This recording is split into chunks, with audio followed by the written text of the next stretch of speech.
Hey everybody, this is Rydo and we're back to another live stream of Shadowverse. Today is Wednesday, September 16th. I once again am starting later than I normally would like because, well, I started a video uploading and then tried to use my macro. The macro has failed because YouTube beta changed something, I'm sure. And then I was locked into, honestly, 3 hours probably of uploading and processing a video, which, I mean, you really are getting to the point where it is almost a one-to-one procedure. In which I can't use my computer if I'm running the macro, which that doesn't help anything either, and it does beg for a better solution, certainly. And I was, for some reason or other, just immediately wrapped around with this feeling of being kind of emotionally lost because I didn't really have a project I could work on. I really didn't have anything to do. I really didn't want to watch something on Amazon Prime or Netflix. Like, I actually don't watch that much on those. So yeah, I was I really showed myself that I really am just kind of beside myself with being kind of randomly lost mentally if I don't have some kind of project or something. And I don't know at what point that was the case, because it definitely used to be the case where I could just sit around and watch TV, although I always really required to do something. And I guess we've hit a point where YouTube has not got anything new to show me. I'm watching the same things over and over and over again. It's just so bad. There's less and less new content as far as YouTube is actually willing to show me. I'm sure there is new content out there. Speaking of YouTube, YouTube put out a nasty letter saying we're going to kick out all the inactive channels that have been inactive for 6 months out of the YouTube partner program, which is a kind of weird scenario, but I guess a scenario that I guess with these missions today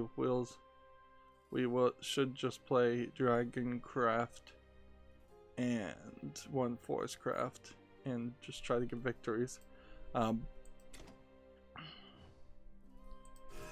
Like, there's really not going to be a huge number of channels that still have over 10,000 hours of watch time if they haven't put out a new video. But then again, I guess there might be that there are probably some good players. One channel in particular has been silent for probably about 6 months, and all of a sudden they started putting up videos again, and I'm like, oh yeah, so that they are just, YouTube is forcing a percentage of makers. And there is that scenario there, like, and that's a scenario certainly that I wanted for my channel, is to have passive income and potentially be old and sick and retired and still have passive income because people are going back and watching my old videos. YouTube now screwing out even more consumer creators by saying, no, you have to make new stuff too, which is ridiculous, because it really is just going to show that YouTube doesn't want to well, YouTube as a part of Google is just run by idiots who always want to change things regardless. They are the ultimate example of progressivism, I suppose, in a weird way, in the sense that they just constantly want to change. Something has to change. Something has to change. And it has led to a lot of feature creep, a lot of unstable code base in the background, and a lot of just poorly designed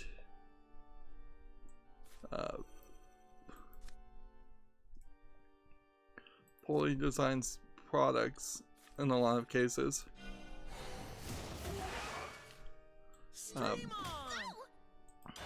So yeah, if you start seeing channels that haven't put up a video in a while, you now know why. And it's ridiculous, like, because if you had a great channel, like, let's say Scare PewDiePie, for instance, let's say that was on a separate channel. Maybe it is, maybe it isn't.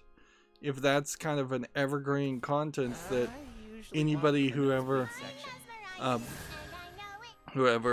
gets into PewDiePie might want to go back and watch Scare PewDiePie, well, that may get demonetized, although unlikely for PewDiePie's instance. But, or if somebody has a secondary channel, which is what people were always getting forced to do, is because they just couldn't do anything with their new channel because it had been demonetized and de-emphasized. And I have some like direct evidence of that too. I did manage to schedule all the videos that needed to be scheduled, and I guess I should mention that too. But I went back and I looked at videos by views, and I don't know how I filtered it so that it was just this year.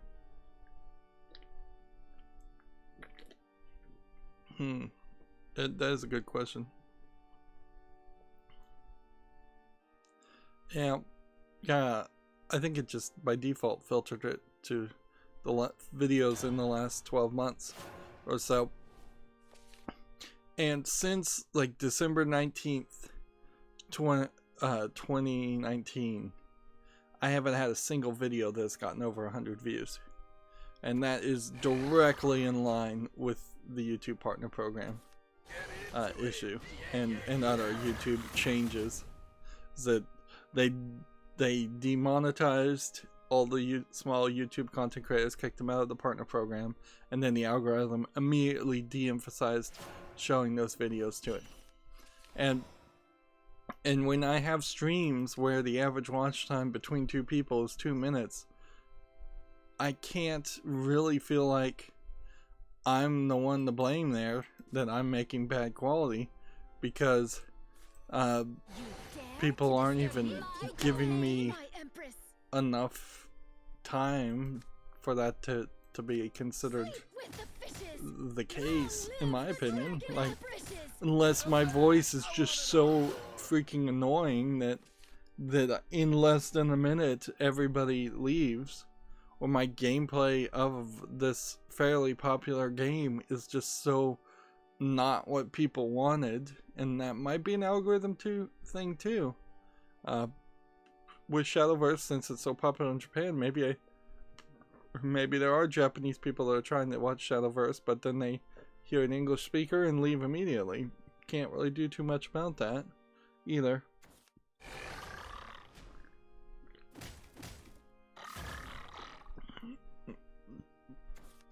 But yeah, moving on to bigger news. I'm still waiting for my power supply on my new computer. I'm almost completely done with the Raspberry Pi Battle Station, although inherently I need to buy another Raspberry Pi, and that kind of was always gonna be the case, because putting one in a permanent fixture means I need another one, or would like another one. Frankly, I have hit a point where I just need a project every year. I think that really is the truth of the situation, is that I've just evolved myself into kind of expecting something like that. Show me how much you worship me. And that since videos need to upload too, it does make an interesting argument that I should just have my new computer right next to my old computer and move the files over to the old computer and have it just always uploading. That would be interesting, but I don't think that is inherently what should be done, because that's moving a lot of files around, and that's I don't think that's what should be my focus. Summon a dragon, or have a 5/1 that can't be destroyed. No dragon can take my prey. Sleep with the fishes. Do that. Not bad. I need to put this on the field and evolve it. Even dragons sometimes flee. Pray to me. Alright, well, let's see. While I'm still trying to get the videos uploaded, I really don't have a lot to say. So Make haste, Sleipnir. The battlefield's ours. My speed is second to none. So in that I should. Can't keep up. How is this involved? Interesting. So yeah, while I'm uploading videos, I really won't have anything else to play or talk about, which honestly I also am pretty much lost if I don't have a game to play, and I'm pretty much lost at this point if I don't ramble and commentate. And that's what they've been saying has been happening with a lot of kids, particularly as they've been forced to stay away from other social peoples, that they'll play video games and just comment talking to themselves and like streamers. And that's not, I think, as big of a concern as people sometimes make it out to be. Kids way before technology would talk to themselves, and it's pretty normal. The old joke is talking to yourself is fine, it's just when you start answering back that's a slight problem. These black wings are unbreakable. Love awaits on the ocean floor. My supremacy surpasses that of Don't let me down. Alright, well, Ready to witness my true strength? All shall crumble. Can't keep up. And you call yourself a fan? so yeah, let's just cover the news. We have a decent amount of news, and there's really no reason for the stream to go longer. One of the things that's kind of irritating about the macro, and it kind of clearly needs an improvement, is the fact that you have to wait, and a lot of that's YouTube's fault. Like, you can't not wait if you want the end screens, because you have to wait till the entire video processes, and if you wait till the entire video processes, that's kind of a pain.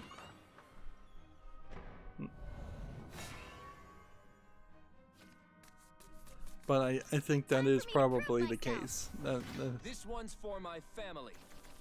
But you can't schedule it until the entire video uploads also, so even if you wait till the upload, you're still an hour and a half for a 3-hour video.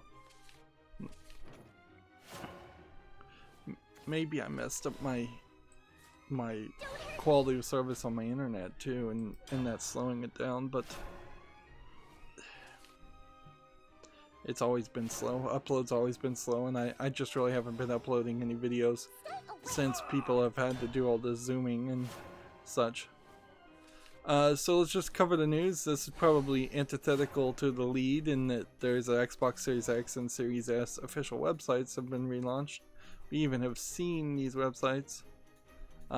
They are, the Series X is $4.99 and the Series S is $2.99, coming out September 22nd.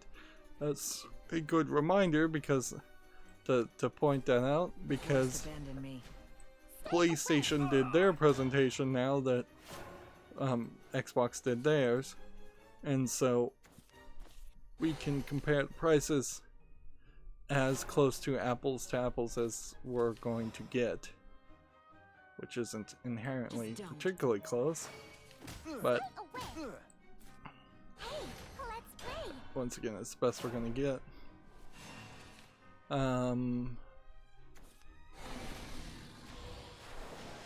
Twitch is adding automated mid-roll ads for some viewers, which is a really bad idea to most Twitch fans, and I don't think Twitch has a rabid fan base enough to be irritating its fans like that.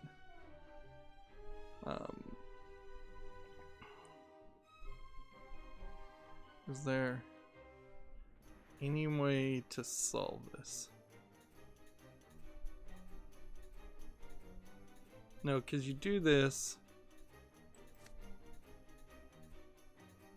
Let's see, like the best thing you can do is evolve this, attack here, do this, and destroy that. That's the best I could do, I think. Like, first of all, there is just way more trust that Twitch will be able to, the YouTube will be able to find the right places to put in a mid-roll ads. Plus, there is no real latency issue that is just assumed to not exist on YouTube like there is on Twitch. The idea that someone is live streaming and an ad could run seems to also imply that they will literally miss that content. I don't think that really is the case, but that seems to be what people feel like it is that there could be a show-stopping play of the game clip, and an ad may just pop up for random people and have them miss it. If that is the case, that's irritating.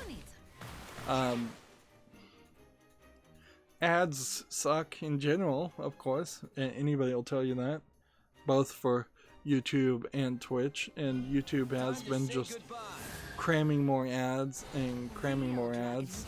It's kind of clearly a case that more people they want more ads both on Twitch and YouTube, and I don't know if this is because the advertisers are trying to destroy both Twitch and YouTube to give the mainstream channels more of a chance of success, or if there actually is just more ads out there. Hey, let's play. I'll take care of them. I'll take care of them. Like, if there are more ads, then the amount of money theoretically creators should get would have doubled, but the creators that are still capable of getting money both on Twitch and YouTube seems to be dwindling more and more.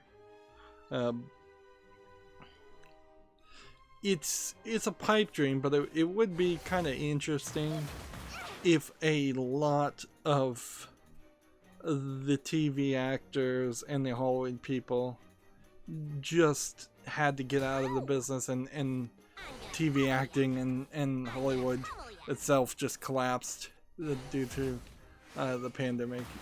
Like, because they are really, money sucks. Not just the actors, certainly, but also the studios, the whole system, Hollywood in general.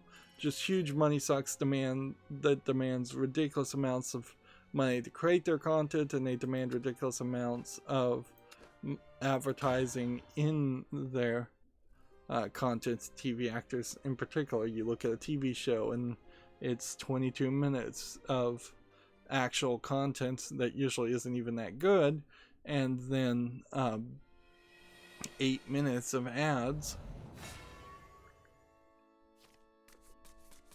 Whereas in comparison, worst case scenario on YouTube, you're running a 8 minutes of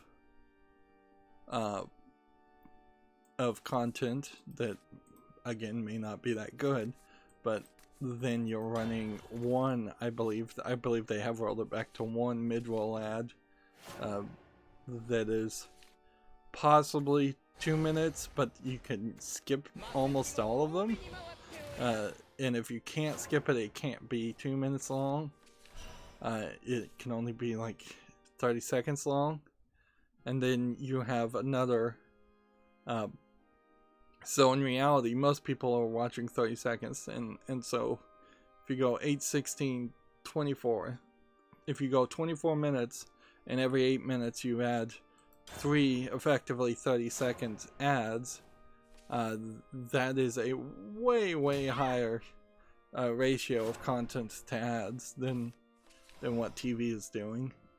Plus TV's ads are incredibly repetitive, just promoting the same thing everybody has heard of a million times over. But that still is no reason to not complain as a customer if you're not feeling satisfied with Twitch. And I think the automated part of that is the irritating part. And it really is kind of a PR thing that they should have known better to not do. Let's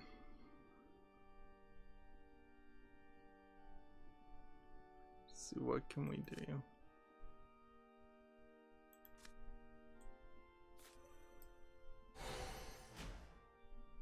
No!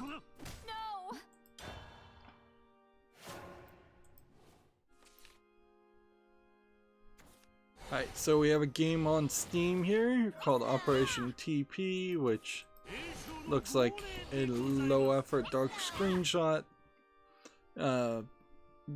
adventure game.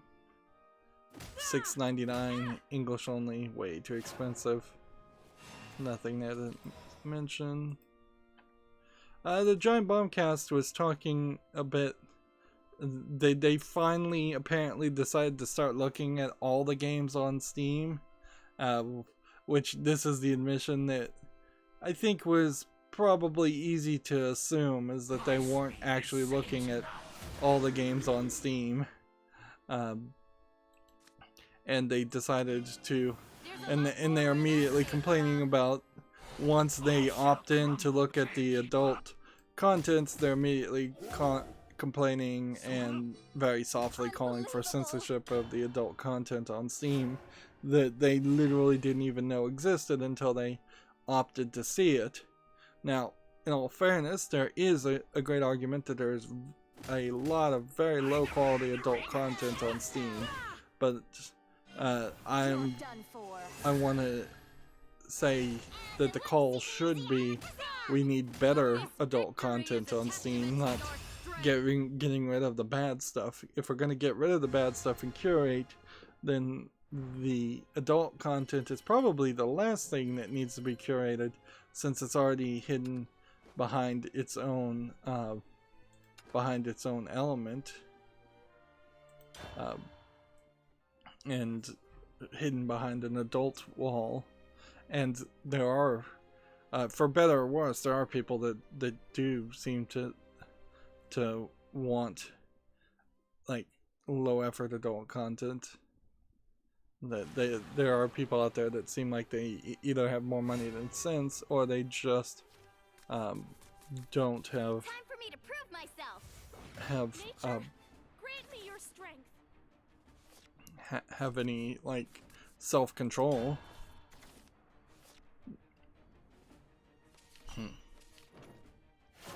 But yeah, it's just yet another confirmation, though, that as video game journalists, they're not even doing their jobs and looking at video games. And yeah, that's not unique to Giant Bomb. Well, it is slightly unique to Giant Bomb in that they came out and admitted that they were running the place as a smaller operation that wasn't going to try and look at every single game, whereas other sites used to pretend like they were looking at every single game. But that was never the case. Yeah, kind of in the same way, you know, the pandemic getting rid of the old guard of video game critics might be an interesting thought too. That probably would be nice if that happened. The forest abandoned me. Part of the reason, and it took me until just now to realize that, is that I was feeling lost when I had nothing to do, is because I watched a no-clip documentary following the creator of Binding of Isaac, and he literally just expressed the same sentimentality. And he's like, yeah, I feel like I'm not contributing to society, and that I'm worthless if I don't have a project or something to do. Or he said something along that line. So I very well am just kind of mimicking someone else. You're done for. I walk my own path. Just don't. Better than in the cradle. Oops. Alright, that sucks. So we gotta do this, this, and this, and then end the turn.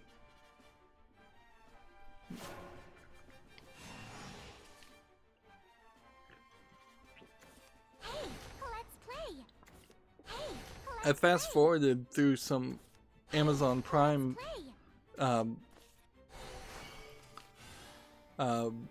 some show called, I think, My Video Game Life or something, and boy was it just like the most boring attempt at being a documentarian I'd ever seen, where they were mostly talking about individual Super NES and like Sega Genesis games, and they really weren't saying anything fast enough for there to be any real substance there.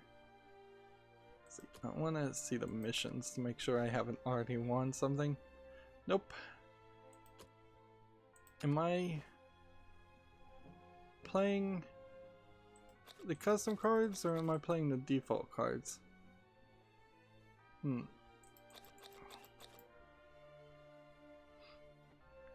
this is crazy because Forestcraft was winning, and now all of a sudden it's not really winning, and Portalcraft all of a sudden was winning. So we'll jump back to Portalcraft after we get everything done.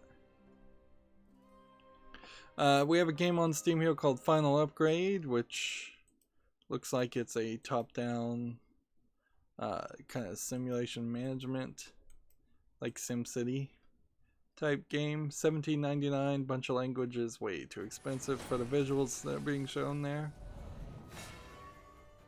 Let's just burn through all the news. Bow before Dark Dragoon, ruler of the skies. Let's see, there was a This curse Takara is my Tomy strength. announces a Captain Kakame Bottleman toy line, including a Switch compatible digital battle set, which is nothing I think anybody in the West would recognize. I certainly don't recognize it, but it does seem like there's some kind of almost air hockey adapter in which you're going to be shooting, what are they called, caps, like bottle cap plastic things, at your Switch right at the screen. That sounds like a really bad idea. Let's see.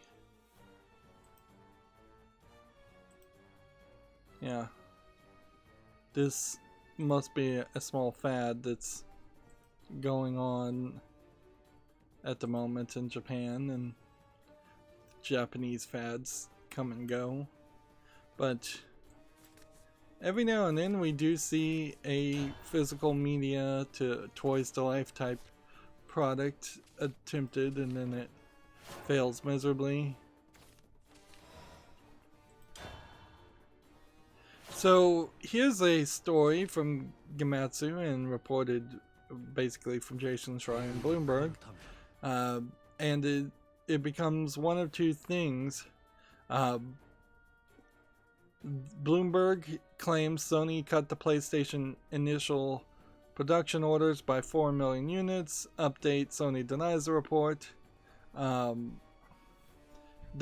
in their denial. There's probably some wiggle room in which the said, while we do not release details to manufacturing, information provided by Bloomberg is false. We have not changed production number for PlayStation 5 since the start of mass production. So production number versus initial production order. So you pretty much just have to take your pick on who do you believe. Is it Sony lying to protect their stock price and thus committing fraud, or is it Jason Schreier and Bloomberg lying because he's a video game journalist that shouldn't be working at Bloomberg, as pretty much no video game journalist should be working at Bloomberg? And perhaps I'm giving too much credit to Bloomberg. For all I know, Bloomberg, it has just turned into a trash rag, or always was. It's not like newspapers really carry any prestige these days, or confidence around them. Let's see. The deeper details is that Bloomberg was claiming unsteady production yields on the console system on chip reportedly was at fault, which that wouldn't really reduce the that really shouldn't reduce the production order anyways, because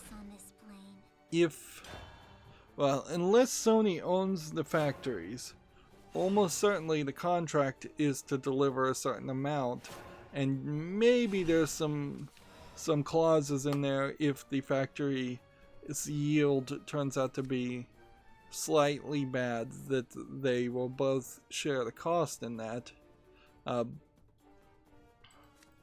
But let's assume Sony doesn't own the factories that are building the PlayStation 5,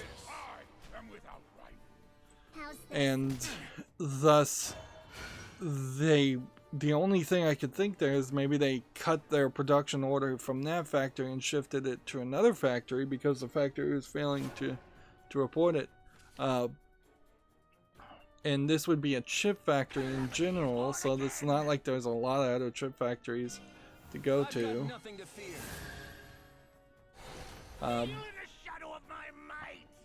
Typically what happens is, if, at least to my understanding, if a chip on the wafer has a poor yield, then they just cut around those chips and grind them back up into silicon and reuse the core components again, or they try and put them in a different product. And so if we see somehow, and we would almost never see it, but if there was a how's this? To the depths of the abyss. Impossible! Let's see. Stand tall.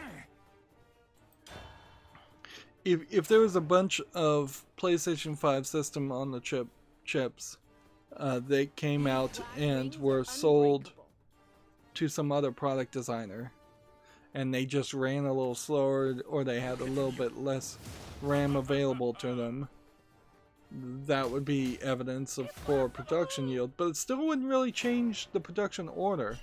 The only reason why you'd reduce the number you wanted for one factory is if you had another factory to replace it, or you believed you were going to sell less PlayStations. And I don't think that there's evidence here that plays into that idea. Darkness on this flame. Yeah, I really don't see a good reason why in the middle of announcing the PlayStation 5 that they would think that they were going to sell 4 million units less. I think that there's a decent chance that they think that they'll sell just fine in the middle of the pandemic. So what I would suggest everybody needs to do, though, is keep an eye on Bloomberg. And that's, I'm sure, what Bloomberg also wants, but I don't mean keep an eye on them to read their content because they're such great journalists. I mean keep an eye on them to see if they are going to become known as a like gossip rag that just posts rumors after rumors and is desperately trying to, and that they're just desperately trying to get views and clicks, and they'll just say anything. I think we are definitely at a point where Bloomberg has been given too much credibility and Jason Schreier has been given too much credibility, and we probably need a lot more friendly competition, or just non-friendly competition, frankly, between video game journalists, so that they aren't just always propping each other up and saying, oh, he's good, basically circle jerking each other, which is sadly what they do a lot. That's that California mentality, is at least your face, everybody will agree with you. These black wings are unbreakable.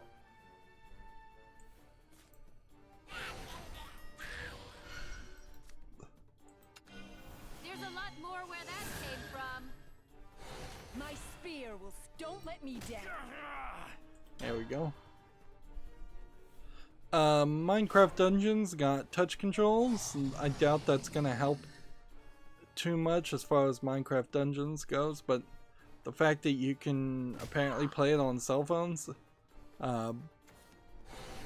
be it cloud gaming, probably does push Minecraft Dungeons into the level it should have always been, which is, instead of being a console game, just a mobile game that has the Minecraft name on it. Don't let me down.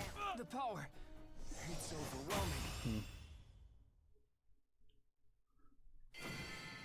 Let's see. Momotaro Dentetsu Showa Heisei Ryowa Motaiben has its latest trailer. This is a, I believe, railroad game through the different eras. Showa, Heisei, and Ryowa are the three emperor ages. So this is definitely a game that's probably not coming to the West. It looks like it's actually a little bit more like a Mario Party game than I thought. Yeah, but there's definitely a question there as far as how you would translate a game like that into something that people in the West would be willing to play. I don't think a direct translation would work. Konami announces Eden's Zero game, which I guess Eden Zero is some kind of anime. I've never heard of it, so it must either be really Time for me to prove myself. new or I guess you're looking for a fight. weird. I'd say this looks like it's from the animator of Bo, that parody show, and I don't think the animation here is particularly great. Or maybe this isn't a parody on like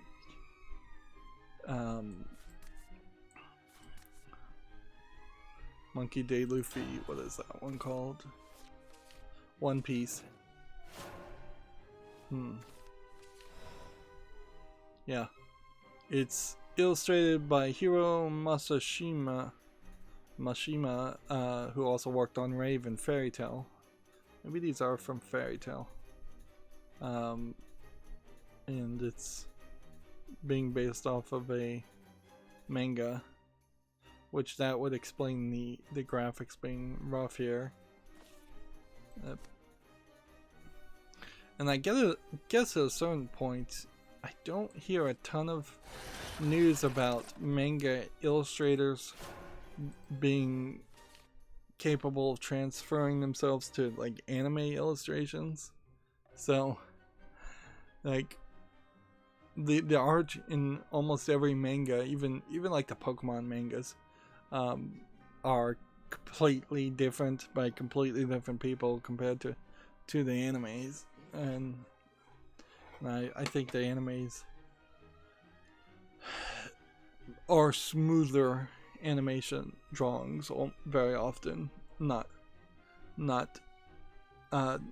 quite the same art style, not quite the same intent. There's more you have to show with a single image if you only have a single panel than if you have 60 frames per second. And I guess the same is true there for the West too, is that a Batman movie is completely differently animated. Even a cartoon Batman movie is completely different animated than the Batman comic books are.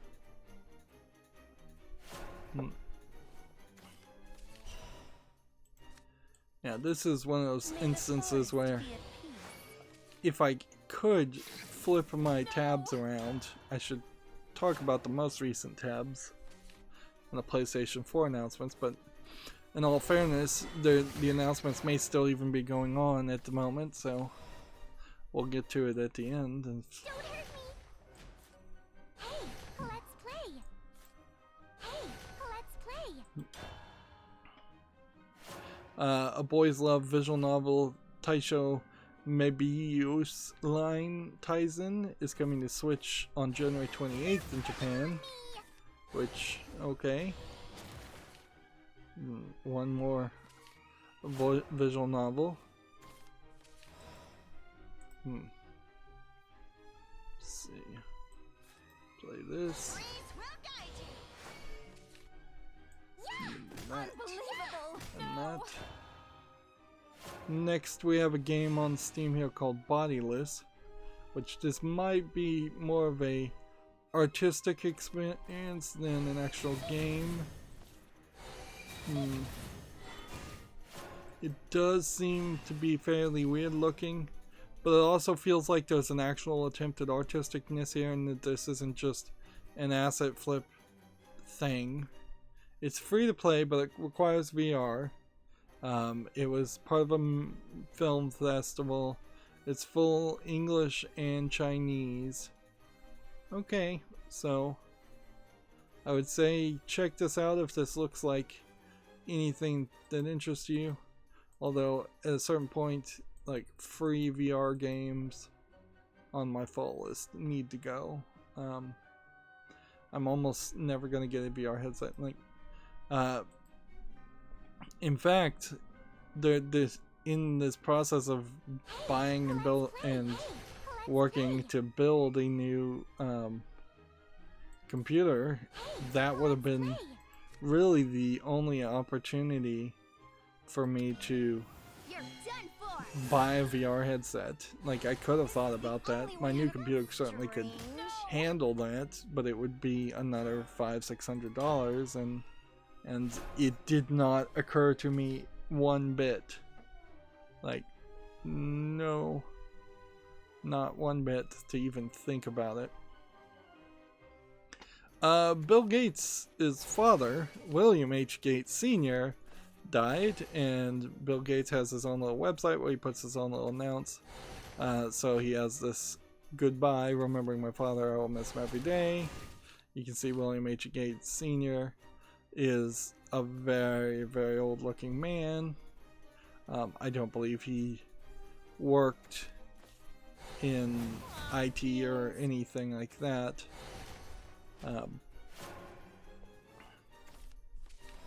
But yeah, I don't know if that's really relevant to anybody, but it's something to mention.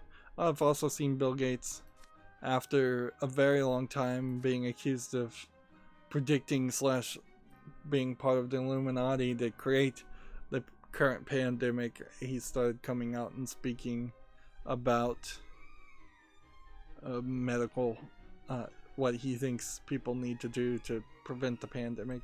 Like, I guess he gave it a chance to hide away, and I think, generally speaking, he would prefer to just hide away. But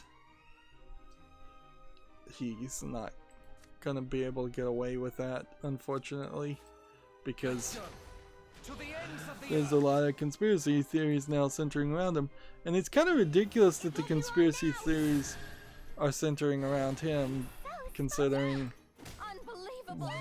Bill Gates, former person in charge of Microsoft, has not really been doing anything with Microsoft. He sits on the board still, but he doesn't really do anything with Microsoft. He's let the reins go completely on that, as far as anyone can tell, and he's been trying to run the Bill and Melinda Gates Foundation, which has been trying to prevent malaria and help people. If anything, I think it's fairly obvious that Bill Gates was quite the jerk in his past, which it would take a lot of speculation there, but maybe his father was in part of that reason. But you don't want to speak ill of the dead immediately after they've died. But yeah, Bill Gates pretty much a jerk in his youth, and then it's generally implied that Melinda Gates married him and kind of forced him to be a better person, or helped him become a better person, maybe not forced. And then he's mostly just been trying to stop malaria and things like that.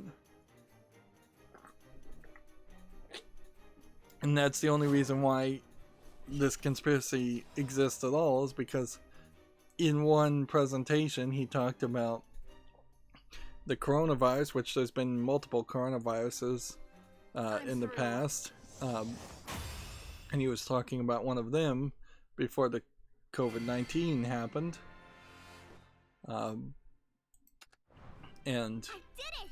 I won! people who were desperate to look for any conspiracy took that as an excuse. Alright, so now I need to jump between Dragoncraft and Shadowcraft, and I almost certainly will not win with Shadowcraft, so let's stick with Dragoncraft first since we've got a win streak.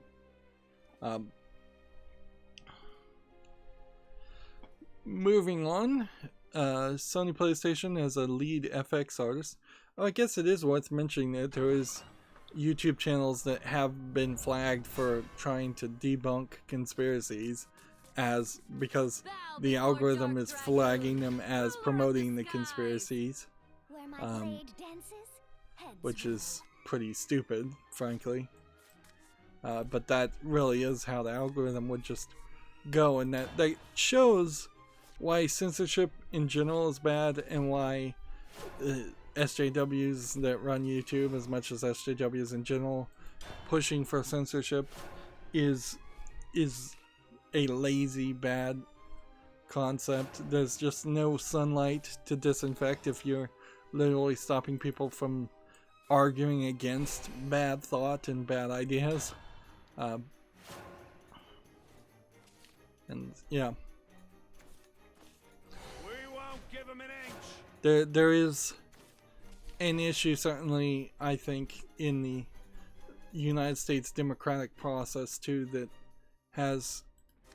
is problematic in the fact that a lot of people, and there's this general mentality, regardless of your opinion, a lot of people are of the opinion that they should go into the voting booth and cast their secret ballot and then never talk about their beliefs or their politics or who they're supporting outside to anyone at all. And that's not the democratic process that should exist in my mind, frankly.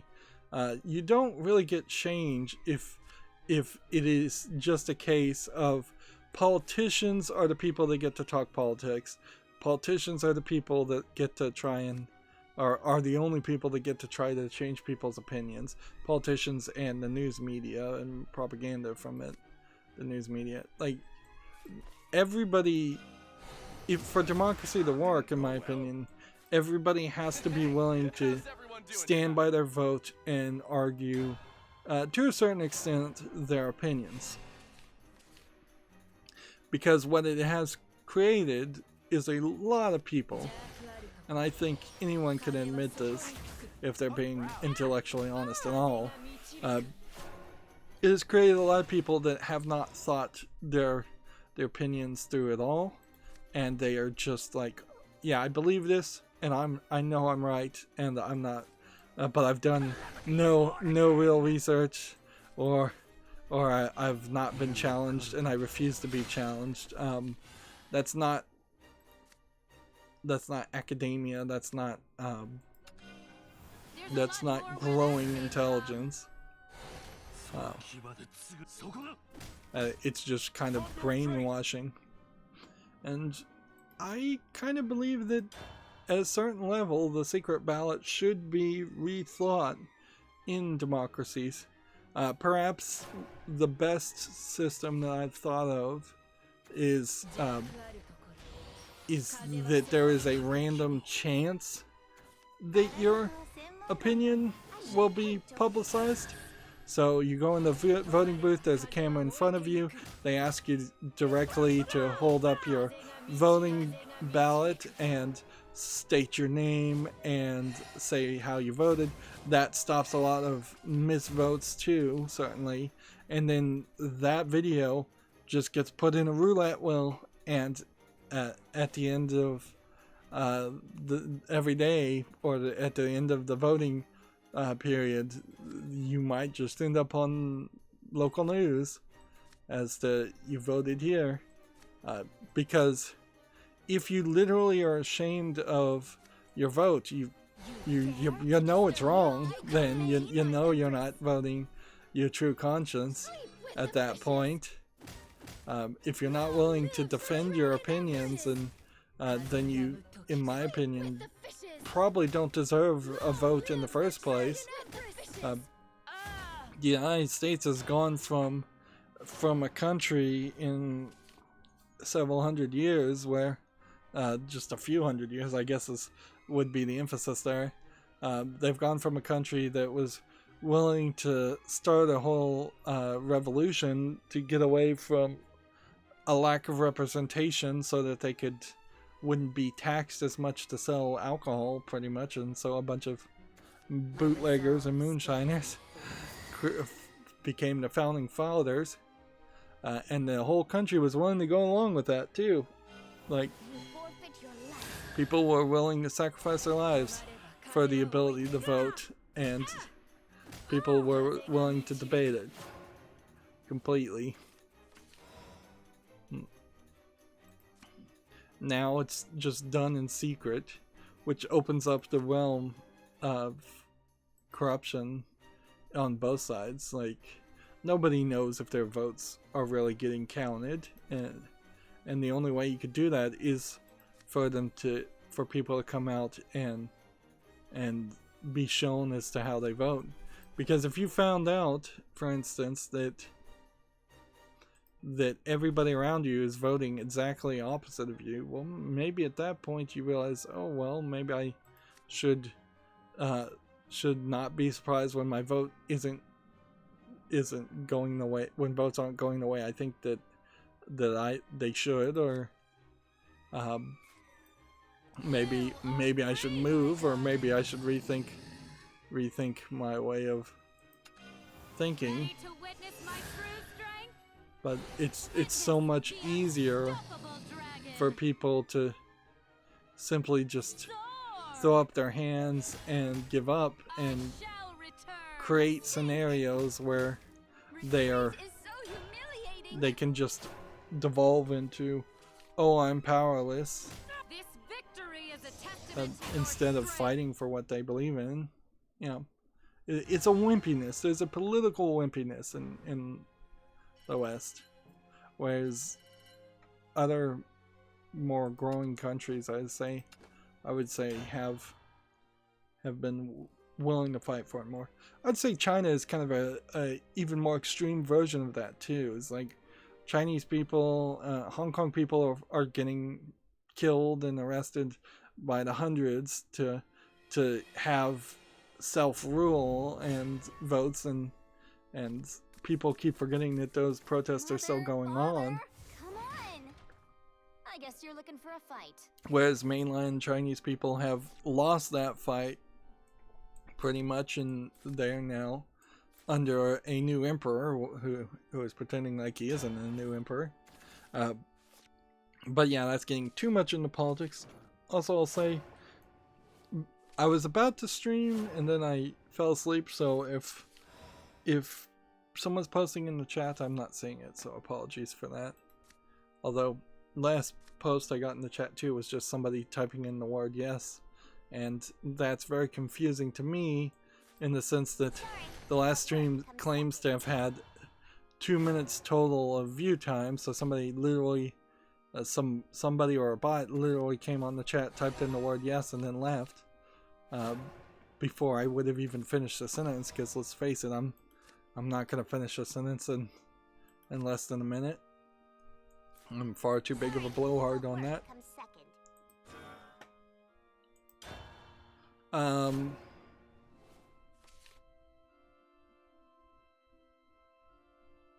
see. I suppose it's only fair to practice what I preach, and I'll say that I have no plans personally to vote in the current United States election, because I am in a region that is not contested.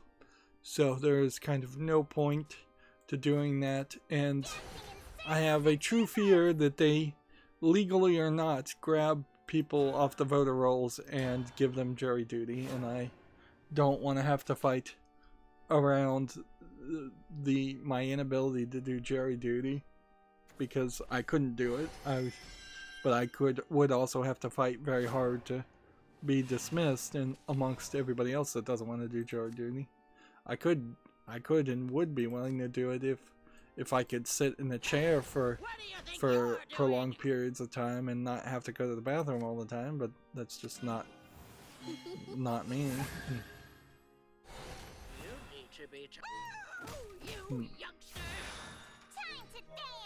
Unbelievable. But yeah. But yeah, it's not any kind of insane protest votes that I think will change anything at all. But, or anything like that. It's just simple, practical selfishness and realization that, like most of the United States, your vote really doesn't count, even in the local down ticket elections and votes, because they are so jerry-rigged and gerrymandered. Let us make our eternal vows.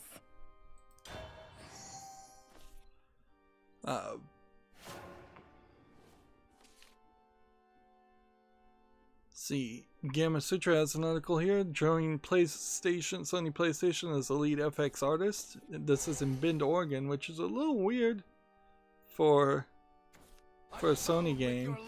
Apparently, Sony Bend Studio made Days Gone, Uncharted, Golden Abyss, and Siphon Filter.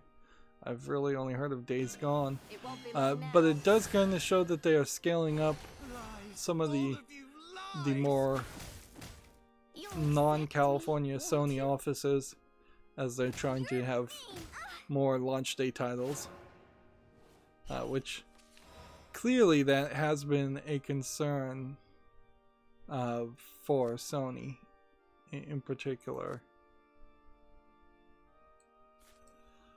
Like it definitely has been a concern for Sony to have more Want to play? more first-person titles and more exclusives. That is how they plan on selling the PlayStation.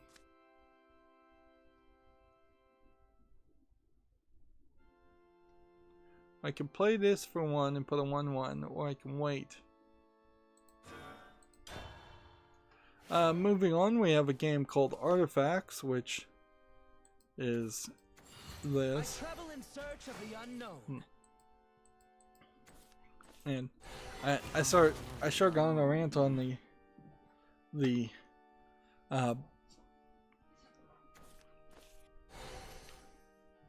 on politics, and I think people that watch my live streams probably pretty know that my economics bent of we need to move from a post-scarcity economy into more of a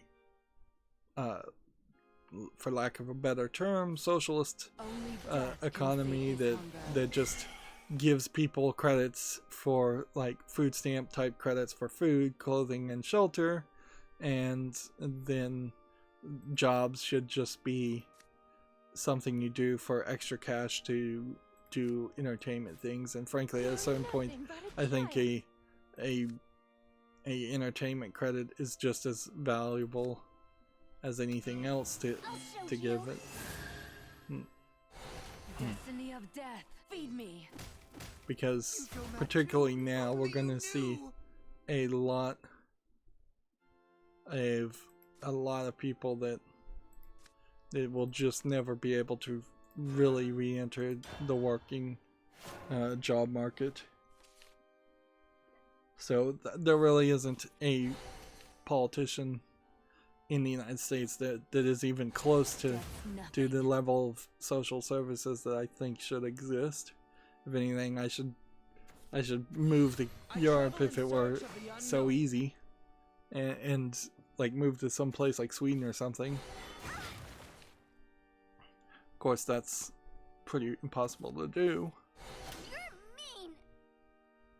You're mean. Moving on, we have a game on Steam called Artifacts. It doesn't look visually polished enough. It looks like a Metroidvania, but it looks like it's kind of drawn in MS Paint. It's $7.99 English only. Yep. Like, we really don't even have a lot of games to talk about. And I think that might be the case for the rest of the year. Speaking of the rest of the year, as I've scheduled videos now, I do have videos that are particularly on the weekend going into March of 2019. So I kind of have a flood of these videos, these live stream videos that I still need to upload at some point because I don't want to lose the footage. I did, I believe, lose an entire game footage of a game I spotlighted called Cards, K-A-R-D-S. Like it's just not there, and I don't have backups because my backup was messed up, and I didn't catch that, which inherently that is a problem with computers, is that if you don't have the system to warn you when things aren't going right, or if you're just ignoring the Windows backup because it messes up every single time because you can't dismiss basic errors that you don't care about, then you don't take the warning seriously. And that's Windows in a nutshell, is that they overwhelm even IT people like me with warnings to the point where you just say, well, Microsoft's just the sky is falling type operating system, and that's kind of ridiculous.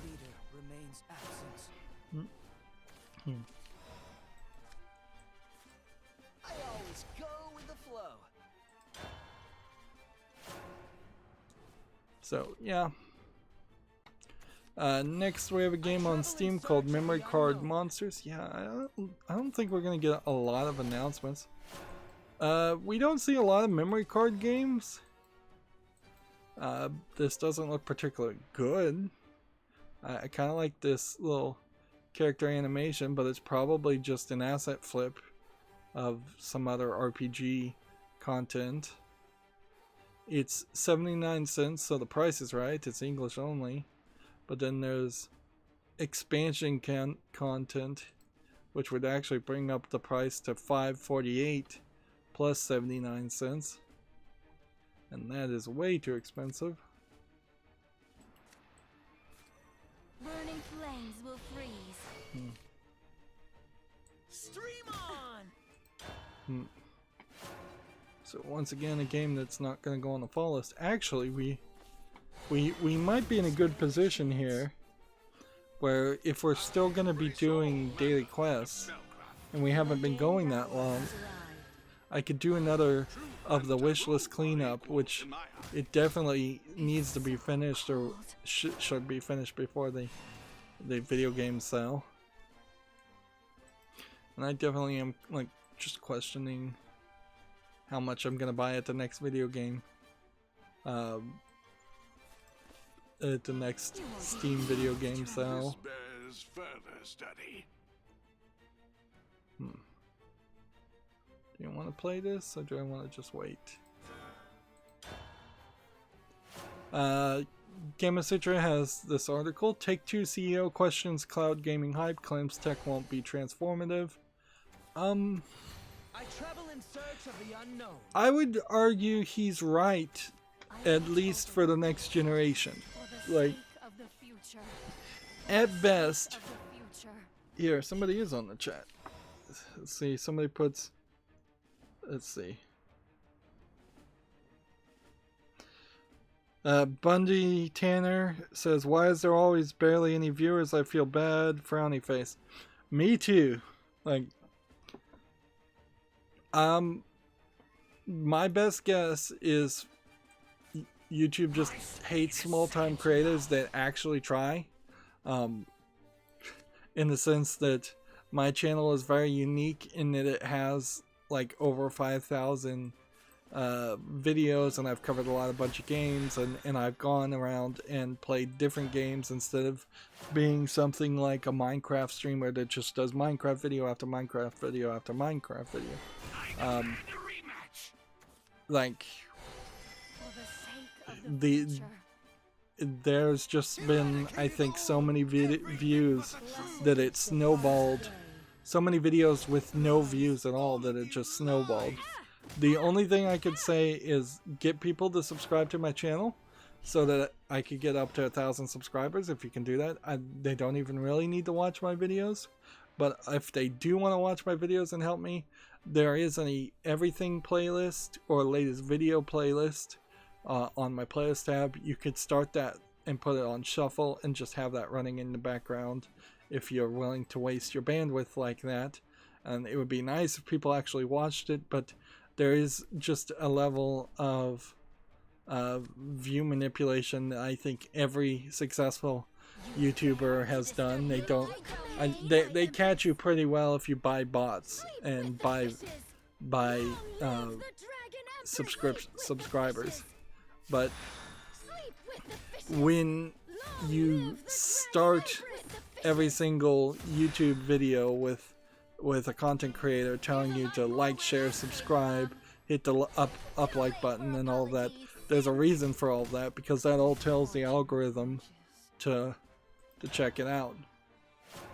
And at a certain level, yeah, I know I'm never probably going to be that good. I'm never wanting to do face cam or face reveals. Like, there's nothing there that you want to see, I promise you.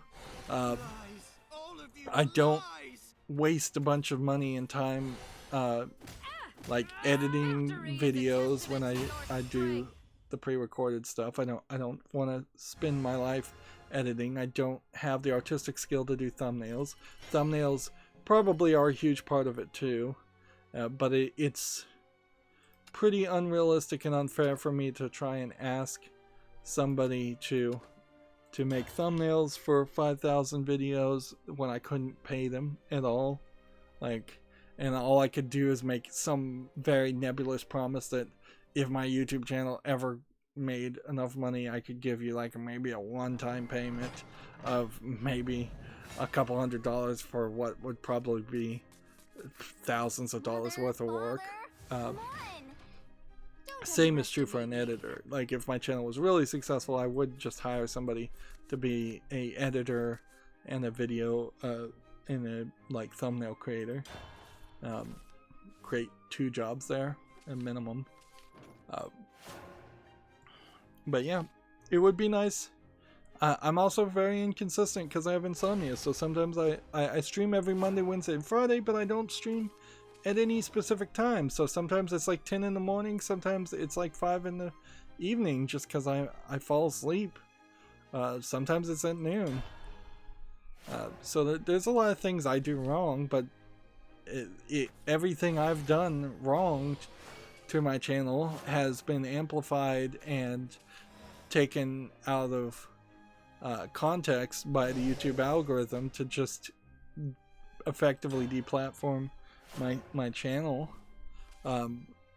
And I see some of that in the fact that once I built a BitChute channel and my videos started uploading there, I started getting relatively a lot more views on BitChute. And when I made for a brief time there, when I was putting things on Twitch, I was getting relatively a lot more video views on Twitch because that YouTube algorithm was not holding me down like it holds down a lot of small content creators. And I would say the easiest thing to do would be to support me via Patreon, because that's just like, let's take all the money out of YouTube's hands and put it in Patreon's hands, which is a little bit better, but not by much. But yeah, I'd also say in general, stop if you actually don't like the videos that are on YouTube, which I think a lot of people, if they thought about it, the big ones that are promoted, I don't think people really do like as much as YouTube tries to pretend like they do. Stop watching them. Like Good Mythical Morning, for instance, and PewDiePie, they aren't going to suffer if there was a movement for people to stop watching PewDiePie, who very often just puts up Minecraft videos and him looking over his own subreddit content that other people are submitting and creating. But yeah, if generally there was a movement for people to go out and say, find 10 or 20 people who have less than 1,000 subscribers and subscribe to their channel, and ask your friends to subscribe to those channels too. There's a lot of like little electronic projects creators out there that just yesterday I saw somebody had 9 subscribers, and they just put up a video for their own little electronic project, and it's just such a super niche thing that the average person would never be able to find it, would never be able to see it. So I just subscribed to their channel, and the thing is, subscribing to somebody who has 9 subscribers is probably not going to flood your feed.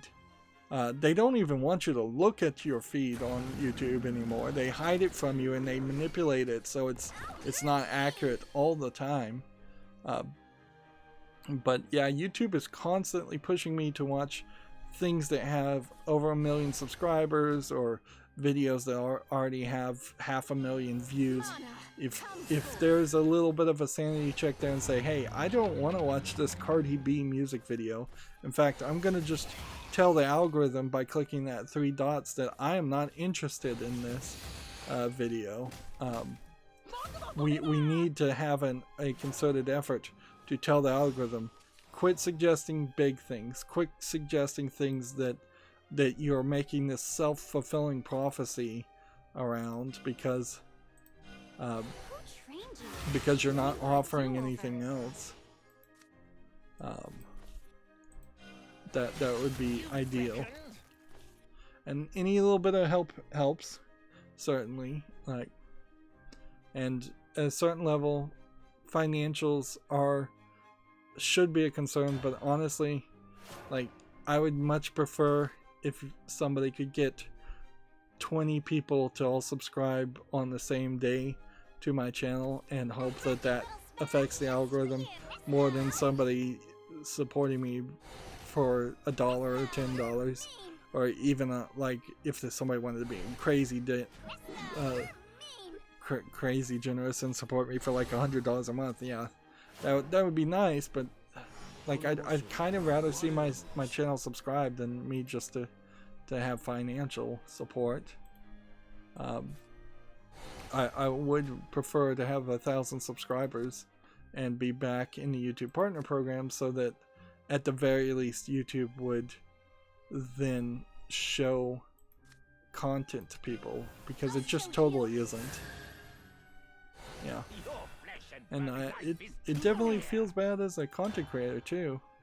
But I didn't come into making this channel specifically to try and be the next big celebrity. I wouldn't have been running this channel for 5+ years just to be successful, because that really wasn't even going to happen five years ago.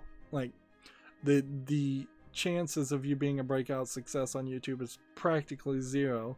You'd be much better off starting on something like BitChute or some other platform that has less competition. This match is mine. I started the major reason I started this channel is because I This one doesn't count. have decades upon decades of experience of playing video games. I do have a slight gift of gab in the form of being able to be a video game critic. I don't say too much about card games when I'm talking about the news, but I have kind of shifted in the live streams to be kind of more of a news journalist, which I would argue I'm somewhat good at that. Maybe not great. I'm coming for detestable. But yeah, I don't think I could ever go back to just playing video games in silence, particularly at the current moment when the amount of podcasts have drastically been reduced that I'm interested in, and the amount of just other content that I could consume while playing a game passively has decreased. But yeah, I definitely am right there with you. I'm not happy with the number of views I get at any point with these live streams, and if I hadn't created a system here where it makes sense to do it, I probably would just give up on the live streams. It would save me 9 hours of work a week minimum. So I would potentially consider getting rid of them, except for the fact that I've used them as a great way to talk about things that aren't 100% video game related. For instance, like, I just went on kind of a political rant. I would never feel like that was appropriate when actually criticizing a game, unless the game itself was political. And talking about video game news makes a lot of sense too, because then it keeps me informed and keeps me up to date, which a lot of video game journalists, quote unquote, fail to really do, is that they don't follow enough of the news. They don't get news from enough sources. And I've had to bend over backwards too to find news sources that I'm even willing to listen to, because so many sources like Kotaku Okay, no more crying. just boiled down to pushing identity politics in almost every single article that they were intolerable to even read. That's why I limit myself to reading Gamma Sutra articles, which sometimes are a little bit SJW, and Tech Raptor articles, which recently a couple of them have been SJW, but not that much, and then Gamatsu articles, which are Japanese, which is more of a Japanese focused website and a Japanese focused company. So if they are pushing any politics, which I don't think they really are, as far as Gamatsu, it's going right over my head, and that's the 3 news sources where I'm mostly getting all my news from. But yeah, to get back to this Gamma Sutra article, I think there is a certain truth to this. Cloud gaming won't be transformative at the moment for the next generation. It might be transformative halfway through this next generation though, because if the Xbox Series X starts to look a little long in the tooth 3 or 4 years down the road, and there are just better graphics cards, and there are just better processors that you could do in a cloud gaming server, I could see them trying to stretch the life and supplement the aging that would have occurred on the Xbox Series X. I don't think you'd get any hard like coded hardware improvements. I don't think halfway through the Xbox Series X you'll be able to all of a sudden play 8K video instead of 4K or anything like that. But you probably will get a lot of software improvements where if there was something that came out that was like double ray tracing, that did twice as much ray tracing and looked twice as good, but the Xbox Series X couldn't actually do that, I wouldn't be surprised one bit if we started to see more and more games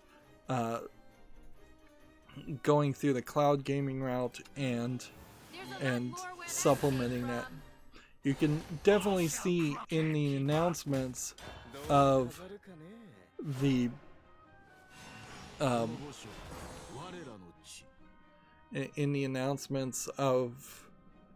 Xbox Series S and Series X, they are heavily pushing the Xbox Games Live Ultimate service, and so they are going to move in to this next generation with the general assumption that everybody has the opportunity to have that service, and thus they may very well at some point say, we're going to leave behind anybody that doesn't have the streaming service, which is what Microsoft wanted. There is definitely a lack of memory here,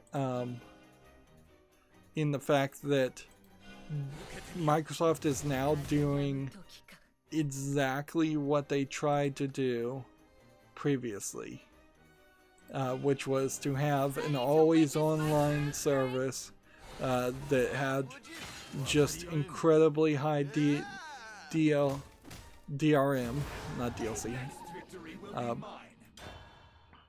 But yeah, remember that the Xbox One was originally announced that way. It was going to be always on DRM. If you're in the military, if you don't have an internet connection, too bad, you can't play. And they've effectively rejiggered that offering through the cloud gaming sales pitch and the Xbox Games Ultimate free game sales pitch. So that same concept is effectively being implemented, but now the offering sounds a lot better, and people actually are more accepting of it. When honestly they shouldn't be so accepting of it, because there is a level of overpromising as far as the Xbox cloud gaming. There's a level of overpromising because of the fact that they cannot guarantee you good internet speeds, and anybody who's been dealing with the internet and all the kids having to stream and Zoom call in the United States knows that the internet is in a bad place, and the amount of download speed has never been as high as it should be, and that's not going to get fixed anytime soon.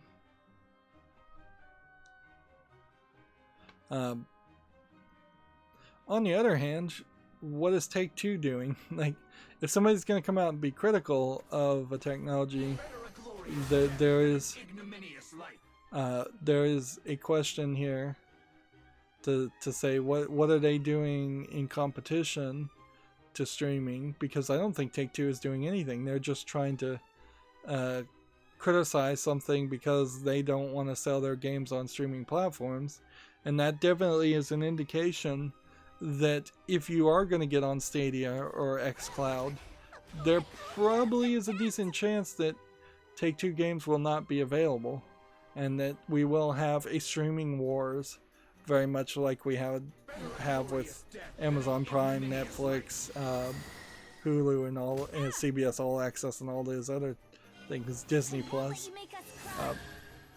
In fact, I just yesterday looked at my Amazon Prime watch list, and half of the videos that I think were free with Prime have now fallen off and are no longer free with Prime.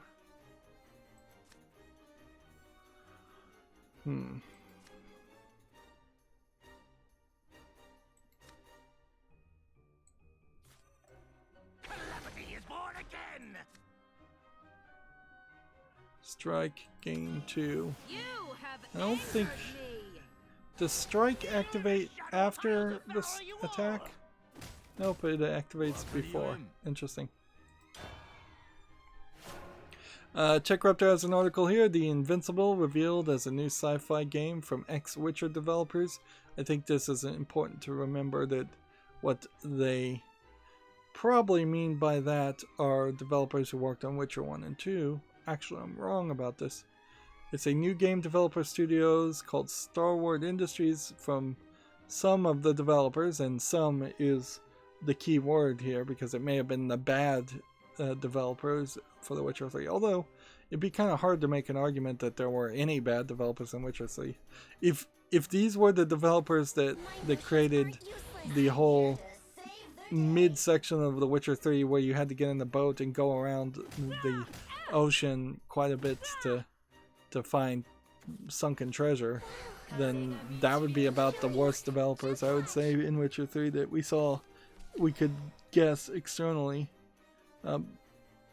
There are also people that worked on Cyberpunk 2077, which isn't even out yet, so I don't know how you can really claim accreditation for a game that we're not even sure is good. Oh. Another bite. I always go with the flow. And then Dying Light programmers too. This screenshot doesn't look bad. Let's see if we can get a bit more of the trailer. I've started to be a little bit more cautious around looking at trailers. And even like screenshots of Nintendo and Lego things seem to get content ID'd. This is a music preview, so it's just playing music. Well, that's useless.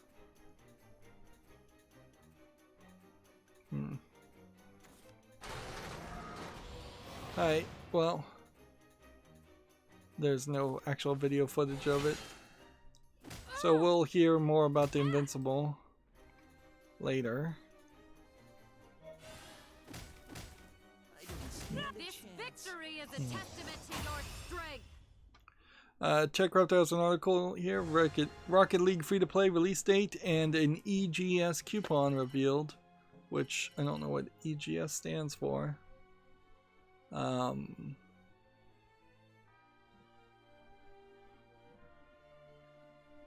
Let's see. Epic Game Store coupon.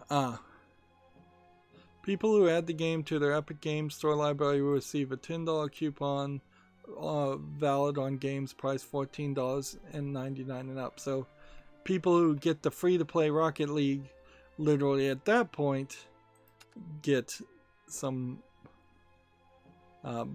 money, but that's not a good system.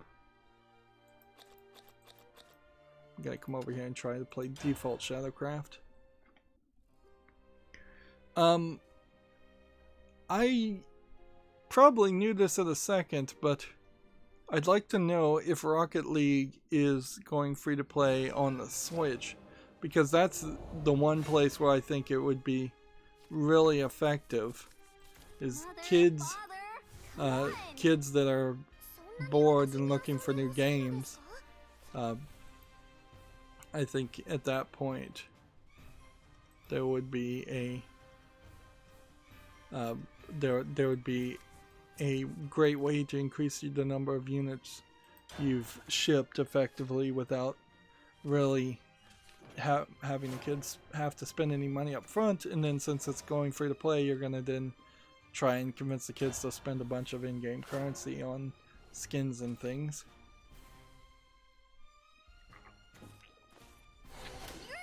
Whereas I don't think there really is any fandom for people who want to play on the Epic Games Store, let alone play a free-to-play game on the Epic Games Store.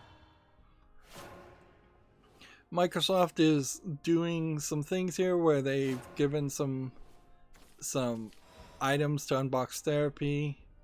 There's been a couple of controversies around Unbox Therapy previously. Here is a great example of someone who has 17.1 million subscribers, and in a couple days they get 500,000 views. So they are kind of a great type of channel to say, hey, I don't really need to watch Unbox Therapy, because what he does is pretty garbage content in my opinion. Like, in all fairness, I'll say, like, he's got the set down, and he makes a nice presentation, and he doesn't stutter or stammer or anything like that, but his entire channel is built around flexing and spending a lot of money, which is deplorable in my book, and he is just getting a lot of stuff for free so that he can say a lot of nice things.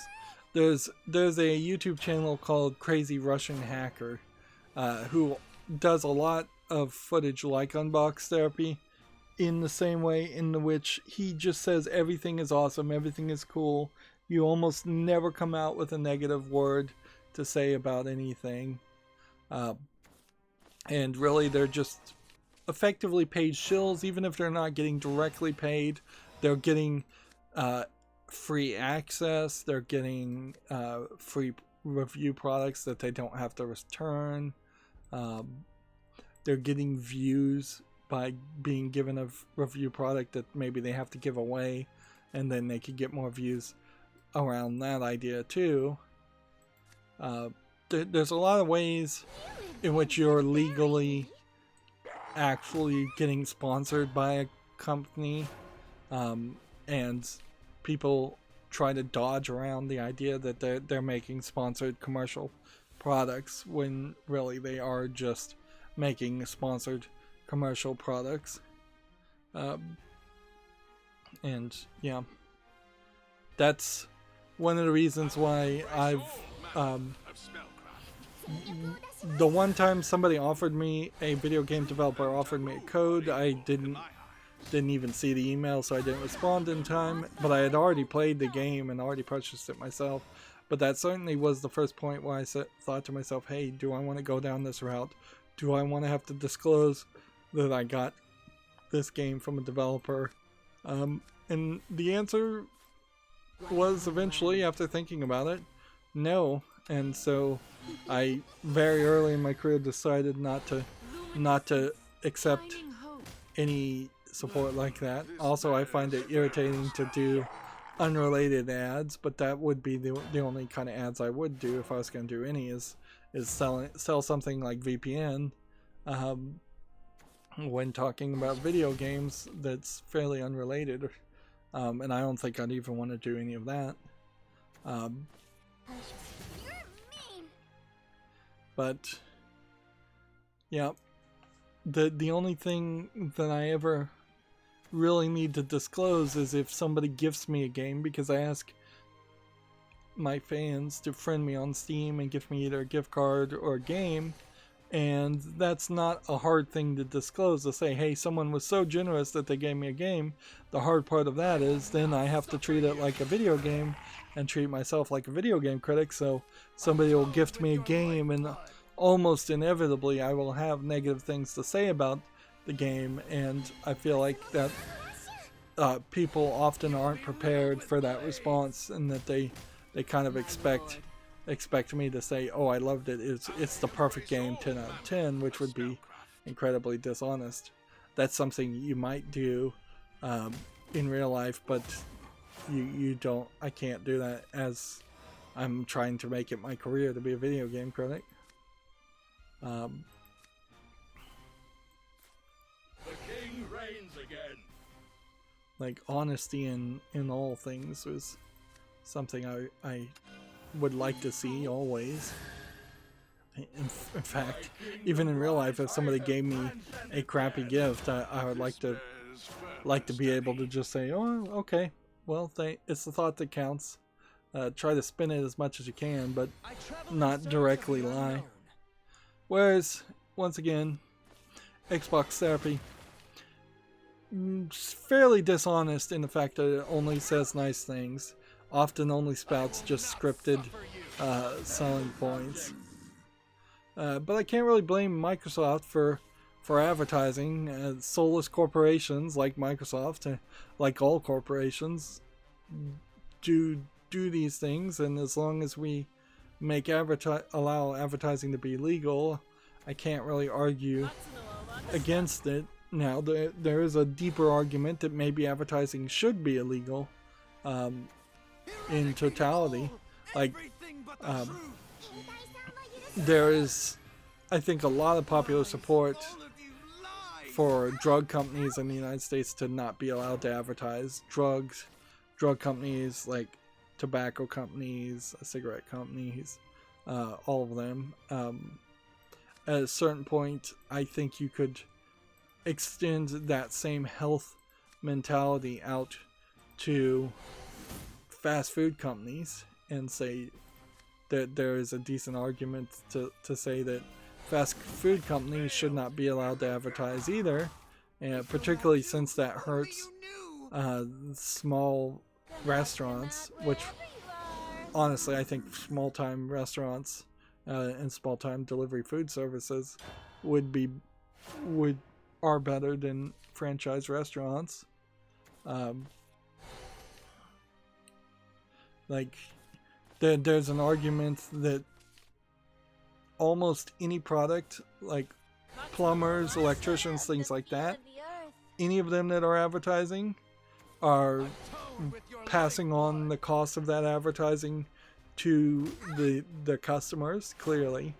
And I've personally seen that happen and experienced that, where if you call somebody that's advertising on TV, a plumber or electrician or whatever, their prices are 4 or 5 times. I think I've had one that the prices are about 10 times more than what they should be, just because they're targeting people who are desperate and who don't know how to look up anything in a phone book or online. No, more likely online these days.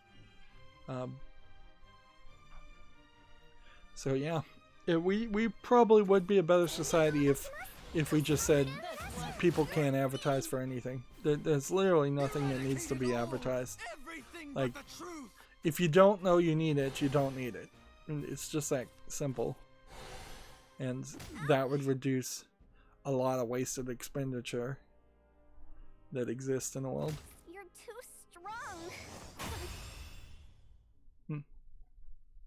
Like,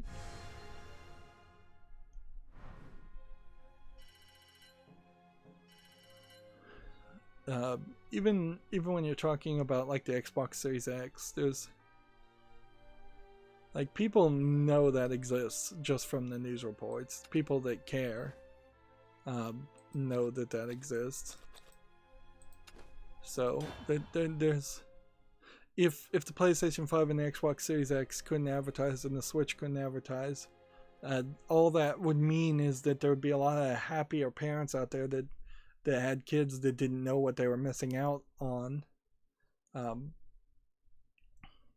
that's really what it comes down to. The worst case scenarios, you have these kids that are subconsciously actively being encouraged to throw fits if they're not given a toy or something that they've seen advertised on TV, or worse, advertised on YouTube, which is a crazy wild land also. Anyways, back to video game news. I keep getting off on tangents. Today's a weird day. I can feel it. EA is going to replace Origin with EA Desktop as the rebrand continues. Origin is dead, although the general concepts of Origin don't seem to have changed too much. Next, we have a game on Steam here called Vaporeon Lockdown. It's tagged as an RPG adventure steampunk game. Right. It's $17.99. There's another game just called Vaporeon, English full audio. Let's see, Vaporeon came out in 2017. It's rated very positively. A steampunk dungeon crawler.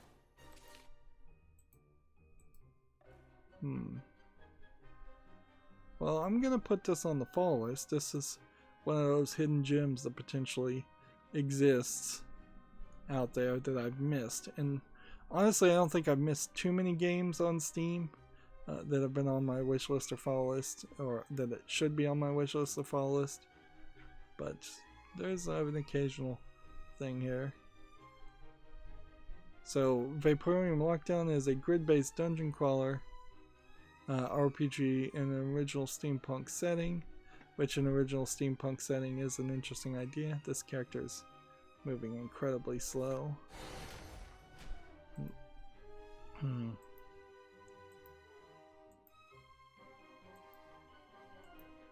The thing about dungeon crawlers in particular is that almost all of them are Japanese dungeon crawlers with just anime girls, and they're never really that interesting. So I'll put this on the fall list, but if I was gonna play dungeon crawlers and do a series of doing dungeon crawlers, the original game Vaporeon, which has proved itself to be good enough, would be an interesting potential game to play. You can see that this is a 3D grid-based dungeon crawler, so you're going forward, backward, left and right, and the characters are moving like one step, I think probably in step with your one step. I imagine it's turn-based. It says it's grid-based. That doesn't inherently mean that it's not real-time. Game like this, though, does run the risk of being fairly repetitive, so you may not actually you may not actually get a lot of entertainment out of a dungeon crawler like that, and inherently that is the problem with any dungeon crawler, and that's kind of a great argument to not cover any dungeon crawlers in the first place, is because once you've even seen someone play a dungeon crawler, you kind of know what's going to happen. And dungeon crawlers in general have been always low effort games that aren't that great. I'm surprised how much this character is getting away with this. How do you emote? I don't even know how to emote to... I think I have emotes turned off. So I can't even emote to the person if I wanted to. But I love that Shadowverse lets you turn emotes off. and you don't get emotes like in the log or anything. Moving on, Xbox has a new privacy policy that, according to them, which take this with a big grain of salt, they're trying to improve transparency and choice on your console data. You kind of know that there's a more data being collected by Microsoft than you would think on the consoles. Yeah.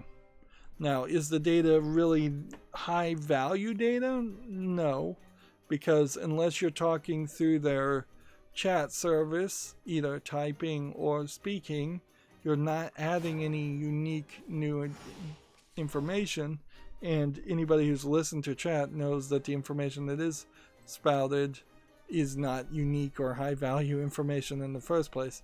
Nobody's going into Xbox Live and saying the coordinates for the gold are 25 north, 75 west, and 15 minutes south.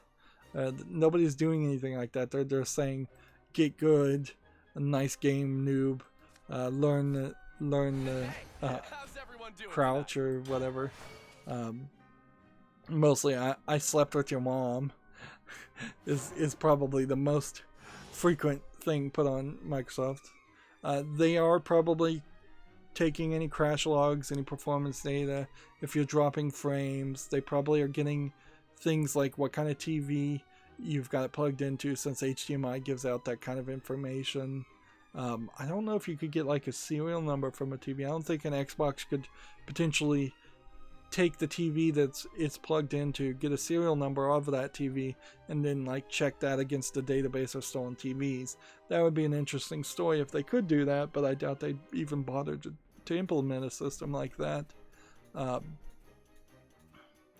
They're probably just looking at like internet flow, but I doubt the Xbox is running a spyware to see all the internet, all the content that's traveling through your internet, and like looking at the web pages you're looking at on your cell phone. That would be a man-in-the-middle attack, and it would be very hard for the console to do that, and it would be kind of ridiculous for a console to do that.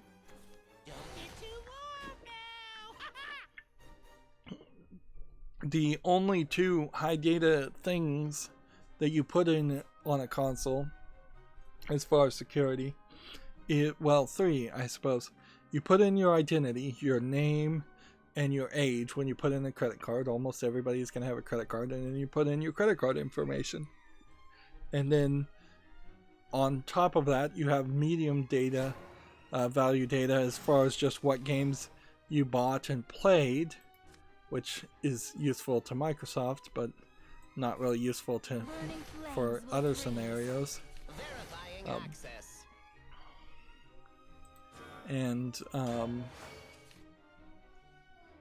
Yeah, it's pretty much nothing else.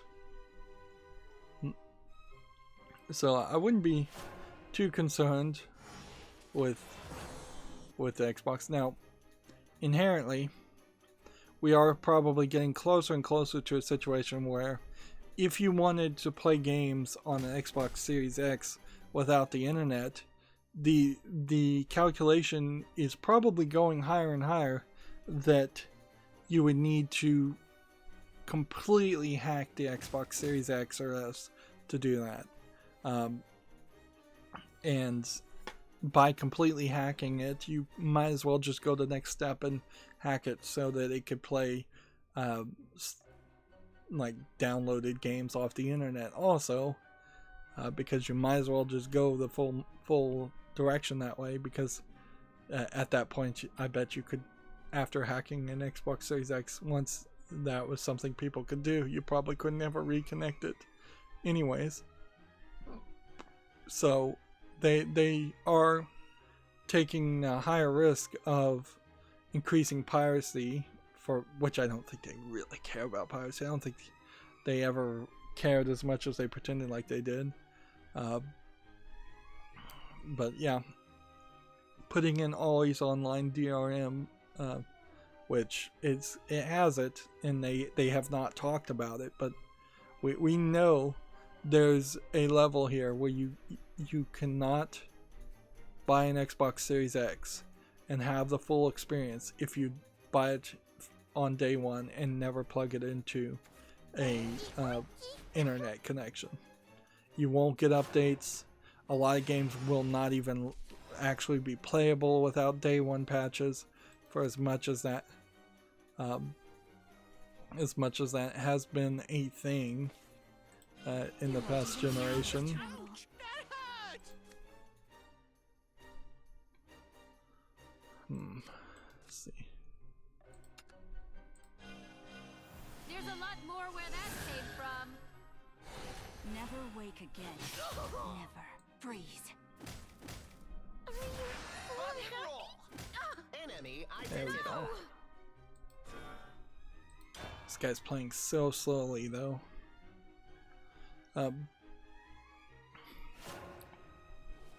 Same is also true for the PlayStation 4, PlayStation 5, I imagine. And I imagine nobody's going to talk about it or admit it, but I would be very surprised if you could buy a PlayStation 5 and never plug it into the internet and have a decent experience, because you're still going to have the day one patch issues. There still probably is some kind of DRM in it, regardless of how well hidden it is and people never see it. It will pop up eventually. I'd be very surprised if you could make it a month with either console not plugged in before something pops up and says you have to plug it into the internet. Moving on, Panzer Dragoon Remake for PC launches September 25th. It'll be available on Steam and Good Old Games. I've never played Panzer Dragoon, so I'd be excited, certainly, to play that. And that is not particularly far from now. You can see they already have a Steam list. It's already on my following list. Now, Panzer Dragoon is a very relevant game, since that gameplay style was copied by a lot of game developers, and it was very influential to game developers. But I'm not sure that the actual game here is more than just a hour or two experience, and this is a remake that may not be a direct remaster. Yeah, it's a remake, so it's not a direct remaster of the original game, so things might be a little bit different. This does look like it has the lock-on, then release the button to shoot mechanic that I am more familiar with from a different game that clearly was copying that game, because it came out after that point. Calamity is born again! Enemy identified. That, Bop and and roll. that. Panzer Dragoon might also be the closest thing we get to like a Star Fox game on PC. So that is another thing to consider. So yeah, I'm a little hyped on that game. I'm not going to go out and buy it immediately or anything, but there is room there. And since it's coming out September 25th, it's coming out only a few, like, let's see, what day is today? September 16th? It's coming out just a week from now, basically. A week and two. And I'm not hearing a lot of competition, so we should probably have a lot of hype and a lot of people playing Panzer Dragoon. Next on Steam, we have the eFootball Pro Evolution Soccer 2021, which is mostly positive. For a soccer game, it looks pretty. It's $29.99, which isn't that expensive, although that's the standard edition, and then once you start getting different football club updated editions, which I don't know how you get all of these editions or not. Do you have to choose between being a Manchester United fan and a Arsenal fan? Apparently you do, otherwise you have to buy the game multiple times. A bunch of language support, of course.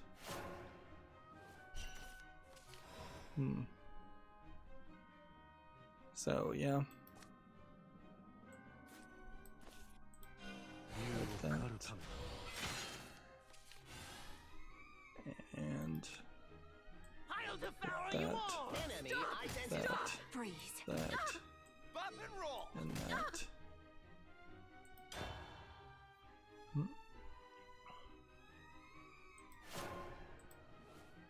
I thought I had a lot more tabs today, but I apparently didn't. Gamatsu has an article here. Twin Mirror launches December 1st. Twin Mirror is a game I recall hearing about, but I cannot recall what it is.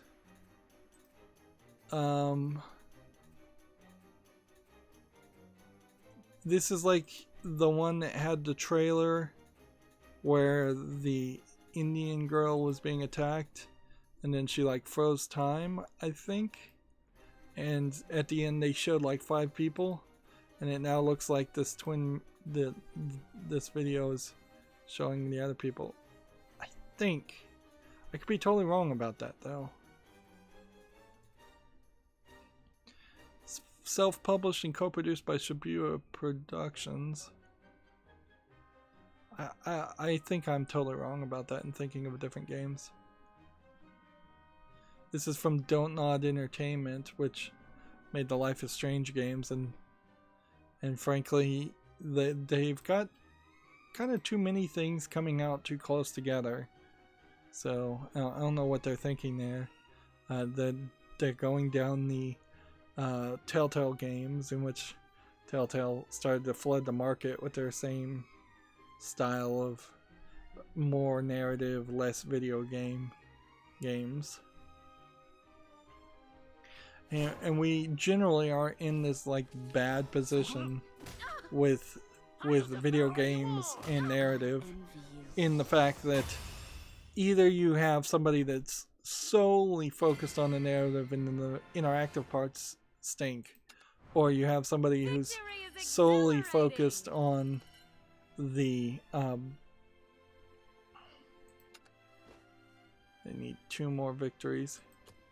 You have people that are solely focused on the gameplay, and then the narrative tends to stink. We need to see more of a merger where you have good gameplay and good narrative.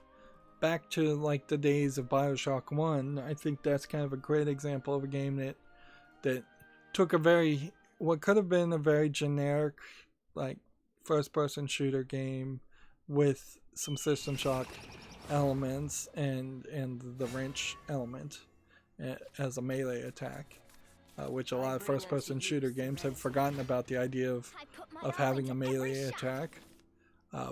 But then they wrapped BioShock 1 around a lot of story, and not just the initial story, but also a lot of audio logs that played that told side stories, which made it very fun to play the game and listen to the story. Whereas I would say the Don't Nod games are at best fun to listen to the story, but not fun to play the games most of the time. Time for a stroll. Got my goggles. Oops. That's not what I wanted, but I guess that is the better move, because this would have just gotten rushed and couldn't have attacked anyways. Next we have a game on Steam here called Mono Crow that looks like it's kind of just a platforming game more than anything else. It kind of looks a little polished, but not polished quite enough. I like this art style, but then this doesn't really have anything to do with that. There's a lot of repetitive scrolling backgrounds and platforms here. It's $4.49, which seems like it's a little too expensive, and it's English and Japanese. Yeah, I'm just not seeing enough variety here. It kind of feels like it's a Super Mario Bros. 1 clone with considerably less levels or characters or elements in general.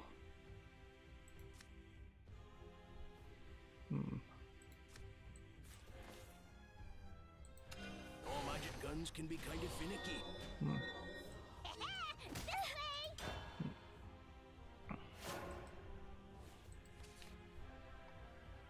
TechRaptor has an article here. Nintendo is going to focus on cutting-edge technology going forward.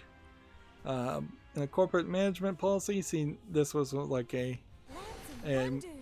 fiscal meeting where they have to talk to the shareholders. What they mean by cutting-edge technology is questionable, certainly, but it might mean that they've given up on the idea of being the weaker platforms. That certainly would be in line with the rumors that they've told their game developers to start programming their games to support 4K. Let's see. Let's do that. I wasn't supposed to lose here. There we go.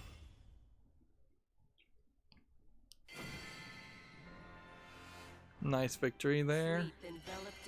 And I was winning a lot with Portalcraft, so I should just play a lot of Portalcraft when I have any opportunity to. Let's see. In order to compete in the game industry, the Nintendo is now going to be using cutting-edge technology in order to compete in the game industry. Before, Nintendo would use conventional technology that would allow them to set a lower price point and appeal to a wider user base. And I guess they've probably saturated that wider user base, or they've realized that that's not a sales point anymore. I wouldn't be surprised if the effective death of toy stores in the West, with Toys R Us going out of business, has also affected that decision. No longer do they need a product that is at a lower price point compared to a $5 doll or anything that purports to be a game console but really is just a collection of 5 old Atari games or something like that. So that market has probably just completely gone away.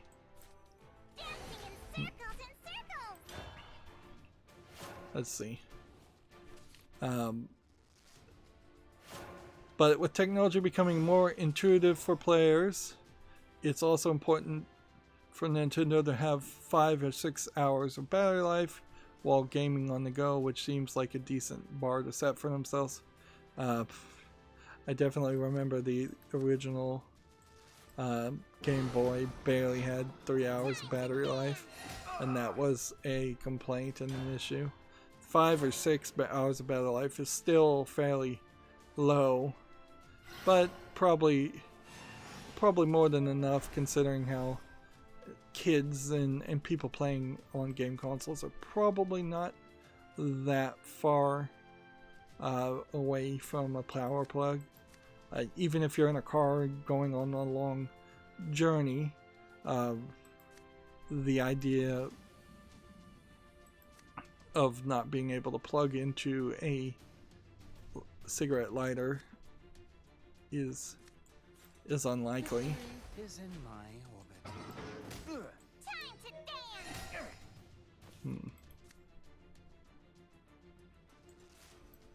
It's the small things in life.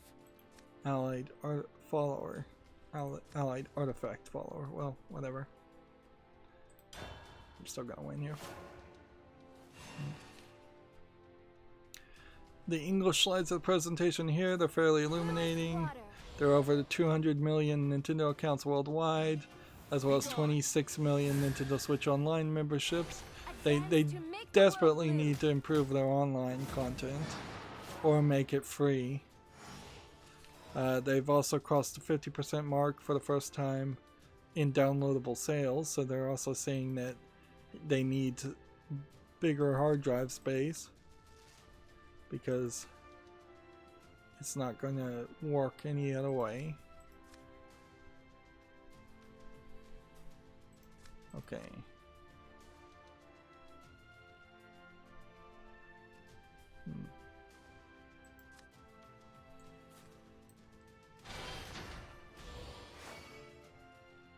Let's just evolve this.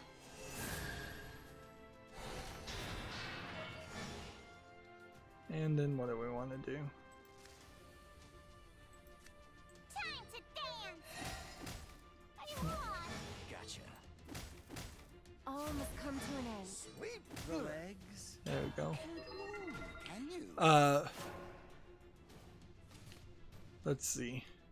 They also sold over 50 million titles digitally, which is quite impressive. Going forward, Nintendo promises to be careful and respect their many properties so they can serve as a valuable entry point for consumers to connect with our games. I feel like this is probably the biggest BS. Remember, this is being translated from Japanese, but you just saw that the Mario games, Sunshine, Mario 64, and Galaxy have just been sold in kind of a disrespectful, rushed out way, emulated titles too, which means that they're not inherently running as well as they could have run. All magic guns can be kind of finicky. Let's see. Sleep. I'm gonna evolve this one. And then hit this. And then hit this. And hit this.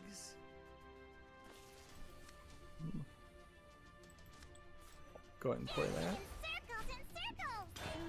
So yeah, I don't feel like Nintendo really has been respectful with their properties in two different ways. They've not been respectful to the customers as far as bringing back those beloved old properties that people want to play and treating them right when they did bring them back as trying to put some polish on it or sell it at a reasonable price instead of trying to overcharge. Time to dance! There's a reason why Nintendo has been doing so well for so long, and it would be foolish to disregard that now. Nintendo said they have a plan to have an additional visual media adaptations of their properties in 2020 beyond the Mario film. So yeah, they're also trying to I guess have some other kind of films, which that's something where they've dropped the ball certainly. There definitely is an argument there for them to have cartoons based on Mario, cartoons based on Zelda, cartoons based on even the Splatoon series, which they dropped the ball on the Splatoon series. That should have been the next big thing, and it was for a brief time, and then they've forgotten it, and they've allowed now a third-party company to make Ninjala.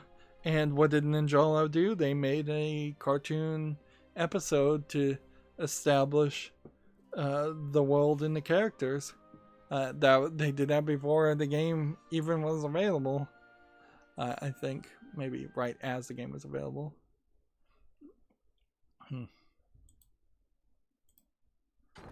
Alright. Next we have a game on Steam called Without Romance, which seems to be a visual novel, but there is kind of a lack of animation here in the backgrounds and in the characters being shown. Let's see. It's free to play. Interesting. And it's English only. So it has only about 7,000 words, where usually a visual novel would be about 40,000. So it's probably a kinetic visual novel in the sense that it doesn't have branching paths. It was part of a festival. Yeah, it says kinetic. That means no branching paths, as far as I understand it. 5 CGs, 3 backgrounds, and 3 songs. That's an incredibly short visual novel. But it's free, so I guess the price is right. So I won't complain here. Speaking of this, there's this article here that I wanted to mention. And I don't know this website, and I think this probably is a parody that got retweeted as facts. It says Nintendo sends a DMCA takedown to Nintendo for emulating Mario games. The point here is that, yes, each of these games are emulated, or at least partially emulated. I think Galaxy is somewhat not emulated, which, on one hand, that just gives a good name to emulation. On the other hand, it does really go to show that, particularly for Mario 64, a new mod was just released once again to run Mario 64 on a core Unity engine, I believe. Or yeah, I don't think they've ever done Mario on an Unreal Engine. And the mod that was most recently released, which was, I believe, Super Mario 96, takes the skins of several of the characters, Mario and Koopa and such, and re-implements them so that you have better graphics. And they're just, being able to toggle that on and off would have been an amazing ability if that was available here. And then you once again get into the forced scarcity and the Disney Vault mentality of these games, where I'm not sure you could even buy these games now. See, and I think this is just a joke. But it certainly is a funny joke in the fact that you know that Nintendo has been Nintendo or Nintendo of Japan, let's face it, Nintendo of America is just a pawn of Nintendo of Japan, and so is every other Nintendo branch. They have been very heavily anti-emulation of their old games, while very much, by my opinion, and I think by most people's opinion, abandoning their old games to the point where I would call something like Mario 64 or Sunshine or Galaxy abandonware. There's I don't think any real legal timeline or date there. If it was 5 years, that would be reasonable to me. If you haven't sold your game for 5 years, Galaxy is probably 10 years old. It's abandoned by every way you describe it. And inherently, I would say abandonware is not the solution. Getting abandonware exceptions, the solution here would be to say Mario 64 came out in, let's say, 1990. It didn't, but let's just say it did. Well, by 1995, then the copyright should have expired on Mario 64, and while Nintendo would have still had the trademark, while Nintendo would have still been in a good position to make more Mario games and go on to make Sunshine, society would have been better suited if there wasn't any copyrights or trademarks around Mario, particularly Mario 64. If Nintendo, since the first time Mario showed up, Super Mario Brothers, had to compete against other people making other games starring Mario, because Mario as a character was public domain, then Nintendo would have definitely had to work a lot harder to make and maintain Mario as their selling points. And that's the point where copyright has failed, is that they've extended it far beyond what is reasonable, particularly in the video game media and the digital media. This is the end. And it has hurt society more than it has helped society because of it, Let's play. in my opinion. Let's play. Moving on, here we have a game called Rock Paper Sock from Sock Pop Collective. This guy has been flooding Steam on and off for at least 6 months.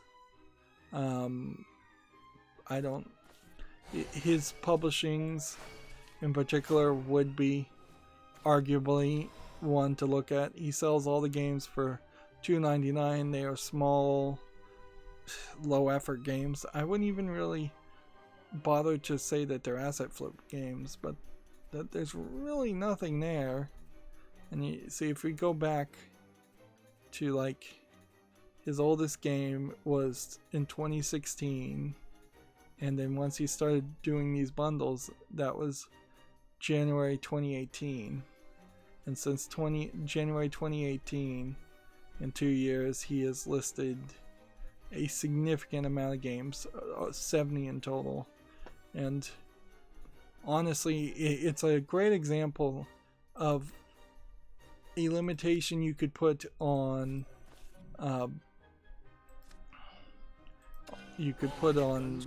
game developers and publishers on Steam, and just say, hey, you can only publish one game per month. And in those 2 years, he would have listed only 24 games at that point, instead of having nearly 50 listed. So you could at least limit yourself a little bit there.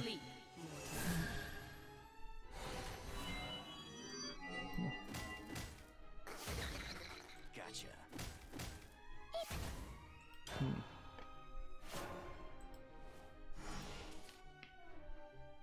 Next, we have a game on Steam called Boston Nursing Home, which is a horror dark screenshot asset flip game, obviously, from the looks of it. I don't know why you specifically would need to call it Boston Nursing Home, but on the other hand, just giving it a location isn't a bad idea. This is $4.99 English only. I'm not gonna make it to the fall list. I'm not sure any game today made it to the fall list. Well, let's go back to Forcecraft just to keep things interesting.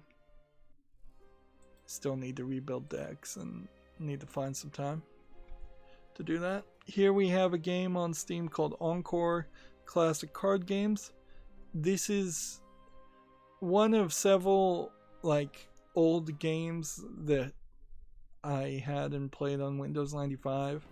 I don't know if there really is enough nostalgia that you would want to go back and play these games. On the other hand, that there's a question about whether you could find a better version of these types of games anyways. This is $19.99, which is really, really expensive. There's in-game currency in the sense that there's no real-world currency.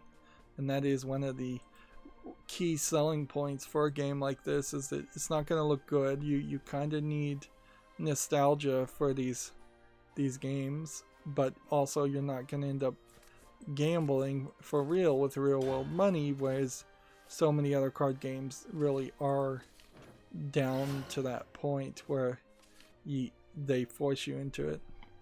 And you can kind of see here, there's also Encore Classic Puzzle and Board Games, whereas they could have bundled these two old games together for $20, which would be much more reasonable than what they've got right now. Again, $19.99 English full audio. Clearly, Encore Software has probably been bought out by a holding company, and they're just trying to make as much money as they can. And almost certainly the games are running with some kind of emulation or modification to them, because I doubt these Windows 95 games would still run. Like there's a decent number of what I generically call Windows 95 games. I could be very wrong about them, May the forest be at peace. but there's a lot of them that A, would not run these days, or B, are so ugly that you wouldn't want to play them these days. So Guns speak. yeah, and You just people gotta listen. certainly get blinded by nostalgia until they actually start playing the game. I'm gonna Like, rest for a bit. they really wouldn't want to play something. Like, I recently played Pushover, which is an old, like, Windows 95 DOS, probably DOS game, that's where you play as an ant who's pushing over different kinds of dominoes. And yeah, I was definitely blindsided by nostalgia there, and did not really enjoy it when I went back and realized, went back and tried to play it. Moving on, Game of Switch has an article. Slime Rancher has topped 3 million sales in just over 3 years, whereas my scale, as far as I'm trying to get it in my head, 300,000 is a good amount for even like a AAA game in the first 6 months.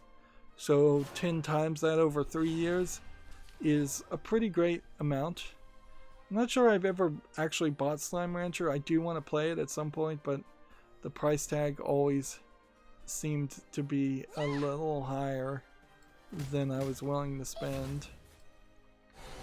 Hey, let's play. Alright. Let's follow You're this. done for. I'm so sparkly. Yeah. Gotta reload. Yeah.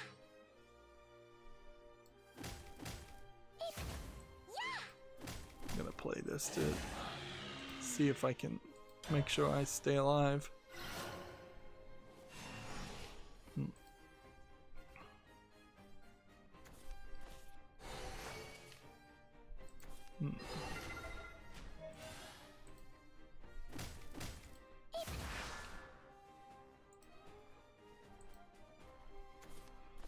Capcom put out some trailer showcases for Resident Evil Village.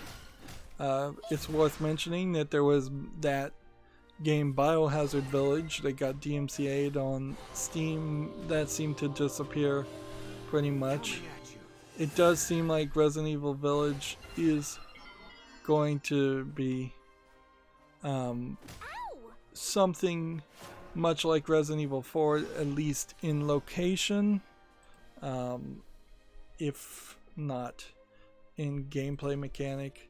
I imagine it will have kind of the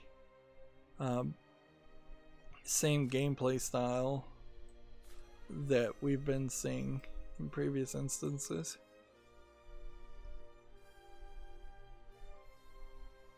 Alright, well, this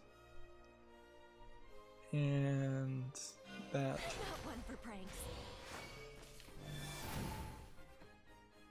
And then evolve, It won't be long now. and then lose. Soon, maybe.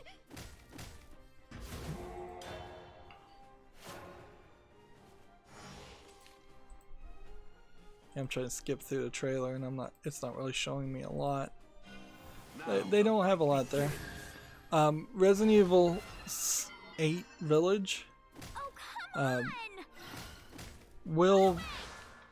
it is kind of in a dangerous position where it might be on the old engine, or it might be on a new version of the engine where it's not quite as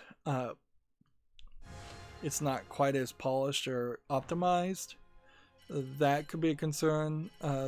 The last Resident Evil game was on the old engine, and they also didn't really do much to expand out that game, so it felt kind of lackluster. And so there's a danger there. Also, Resident Evil games in general have been very up and down. You'll get one or two good ones, and then you'll get a bad one, and then one or two good ones, and then a bad one, or maybe even get 2 or 3 bad ones in a row. and they need to break out of that pattern desperately, and they need to be very, very careful there. But generally speaking, I'm hyped about that. So here's the PlayStation Twitter. See you in November.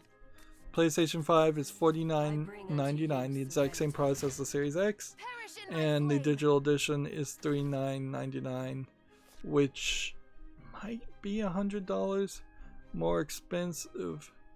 It's coming out November 12th in all the regions that they care about: US, Japan, Canada, Mexico, Australia, New Zealand, and South Korea, and then coming out the 19th in the rest of the world. Yeah, I would have to double check, but I kind of feel like the Xbox Series S was $299. If it's $399 also, then they've kind of played themselves on that price point.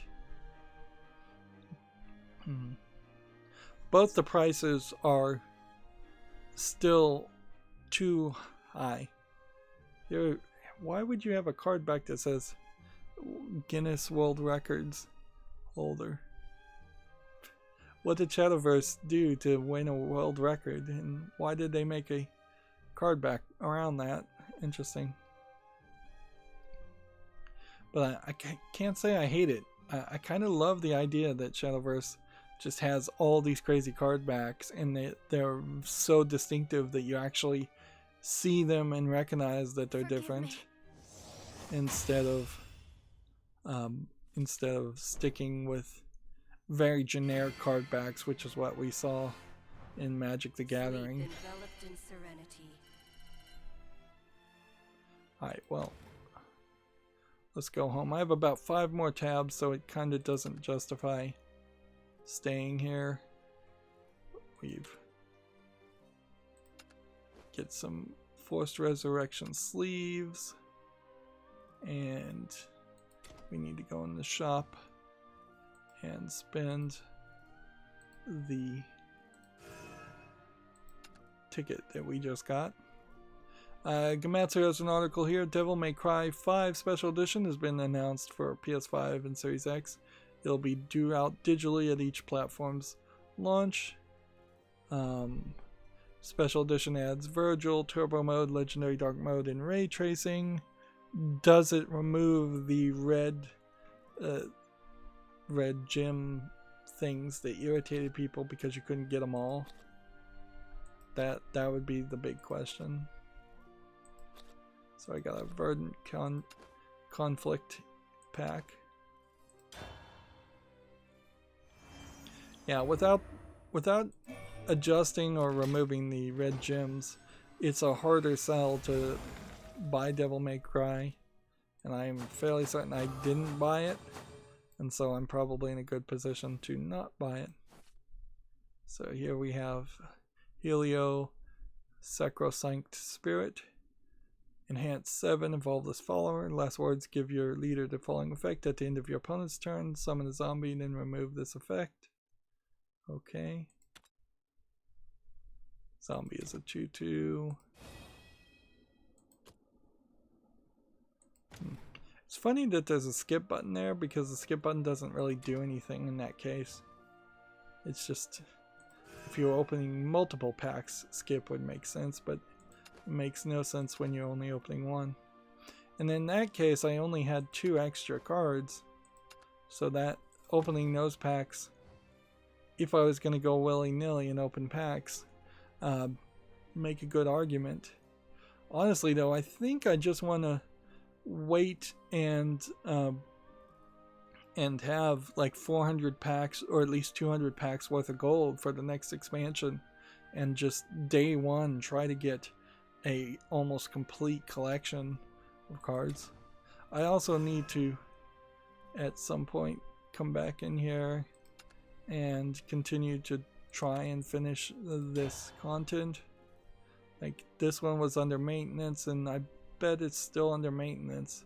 I bet it won't be under maintenance for a while. Either that or this is just glitched. And if it's glitched, then that sucks, but I don't know if that really matters much. Like, all I can really do is try to finish this battle, which I still don't have decks that I think I can really do to beat that, and that will get me 150. Or do these 3 characters' stories, which eventually I'll get that done, and I'll probably get me maybe 1,000 more, and that's about it. Also, I need to do private matches, so I'll stick ourselves on a private match, but the odds of people joining in have been low. But that is a good point to put the game at and say, hey, just type in this number and join me in a private match.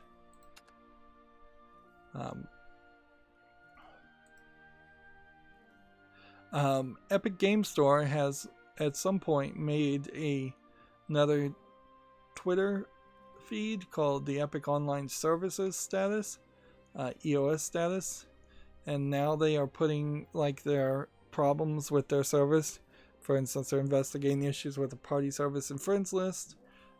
It's been resolved an hour ago. They're putting these kind of issues here, and I guess they've been doing this since at least May. So, but the problem, I would say, is that Epic still retweets standard Epic. Like, I don't follow this account. Epic retweets these things.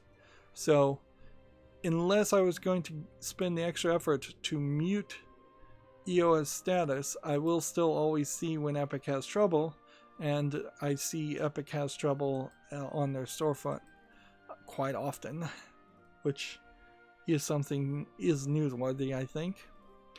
TechRaptor has an article: God of War Ragnarok announced for PS5 at the PS5 showcase.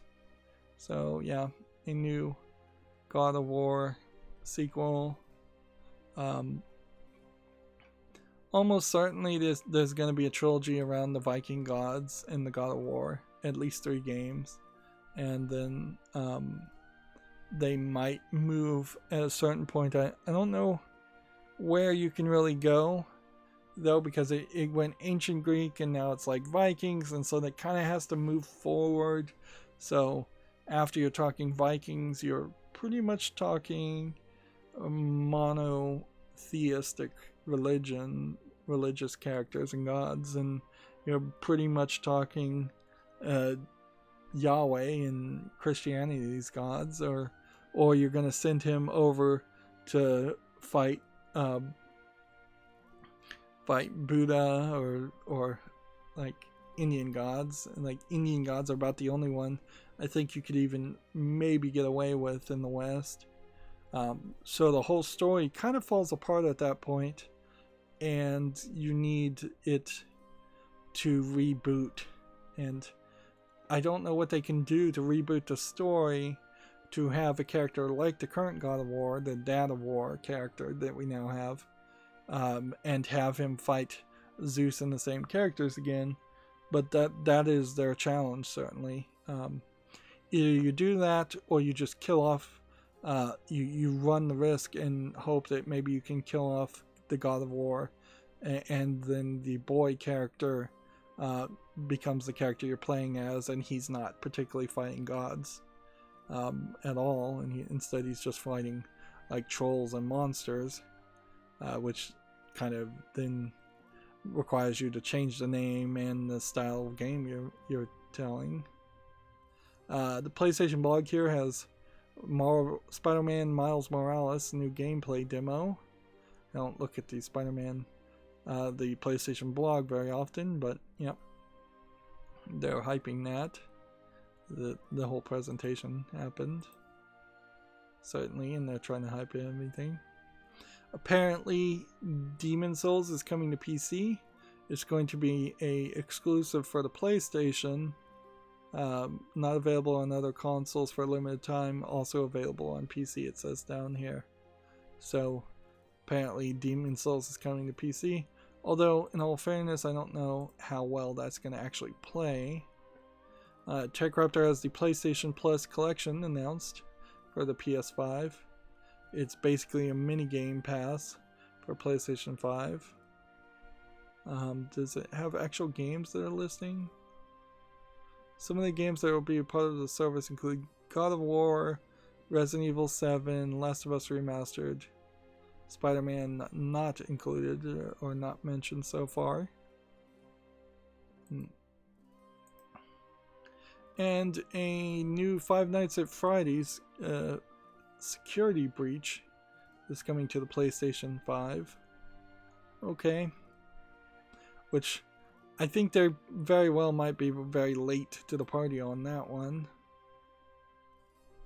And then Gamma Sutra has Facebook's Oculus Quest 2 leaks ahead of the official reveal. Okay.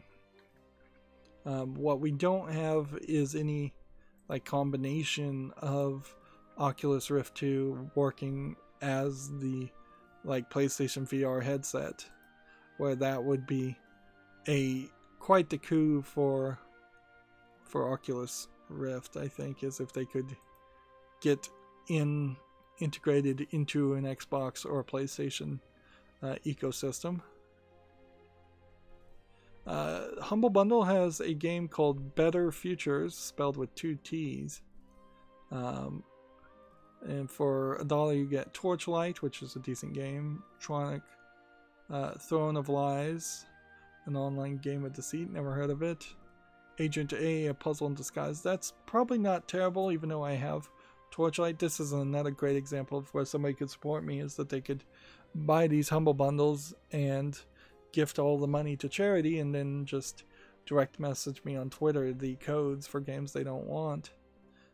If you pay more than the average of $3.97, which is pretty low at the moment, you get Road Redemption, Torchlight 2, I already have that, in this War of Mine Final Cut, which that's probably a great price for that.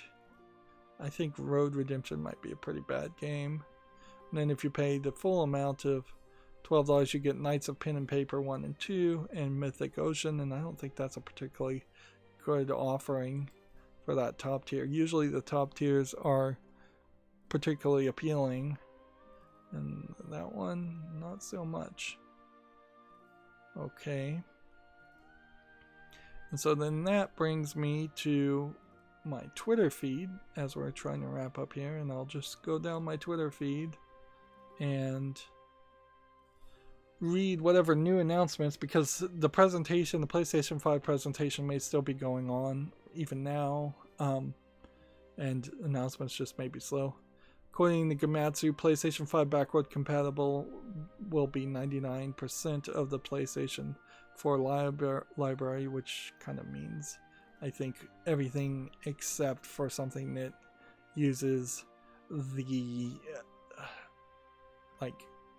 PlayStation Eye games. I bet using the PlayStation Eye with the weird stick controllers that looked like ice cream cones, I bet they're not supporting them.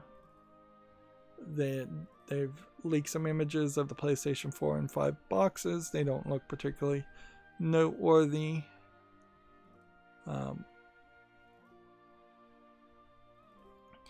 Let's see.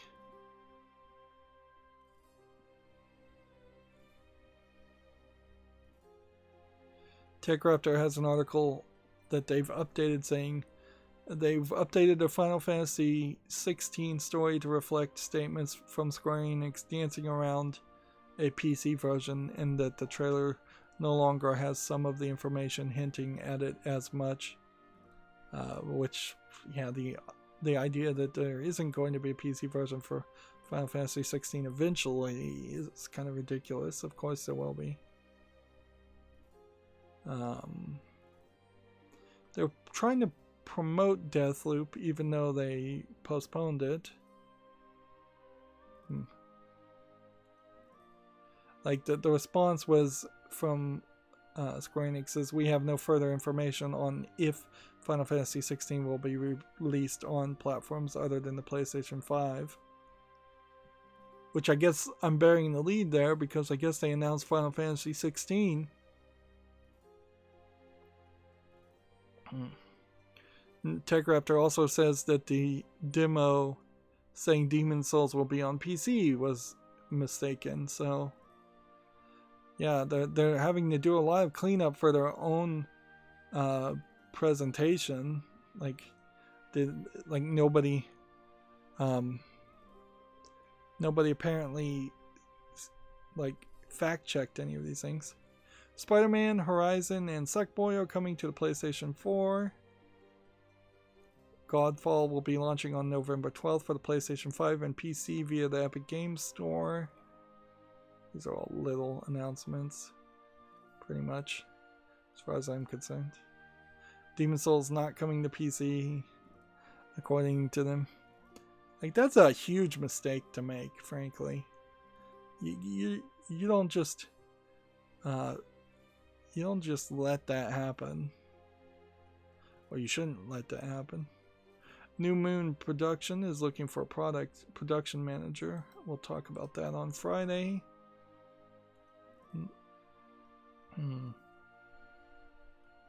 See, TechRaptor has an article talking about how video games actually cost more back in the 70s, and that's really a dumb argument that keeps getting made over and over again.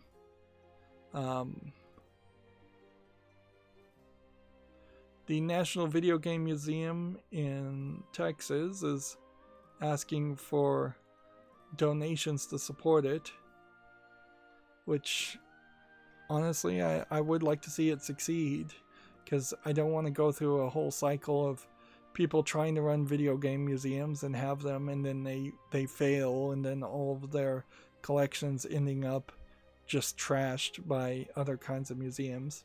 Because, like, as someone who has a pretty big Nintendo collection, like, that is my number one fear, is that if I was to donate my Nintendo collection to, like, the National History Museum in New York or something, they would just go, "What is this junk?" and throw it away. And that is the problem, certainly, is that people don't know the real value of things. Even I don't know the real value of things, collectibles and such. And having a specialized museum like that is, I think, important to video game fans.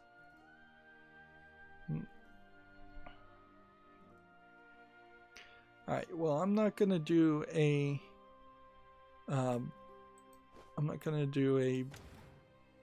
wish list cleanup. I probably need to do a lot of that off screen, frankly. But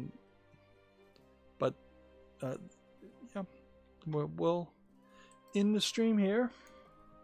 Thanks to the one person who popped into the chat and talked to me, and yeah, we'll call it a stream. It's 2 hours and 45 minutes, which is pretty much what I've been consistently getting to. That is another reason why my channel probably suffers, is that my videos are super long, but they're the length they need to be in reality, I think. That's it for the stream. As always, I ask you to like, share, subscribe, comment, and watch every second of my videos. If you want a friend or follow me on any social media sites, there's a whole bunch of links down below. And if you want to support me further, there's a link to Patreon, or you can friend me on Steam and gift me a game off my wishlist or a gift card. Thank you for watching. Have a good evening.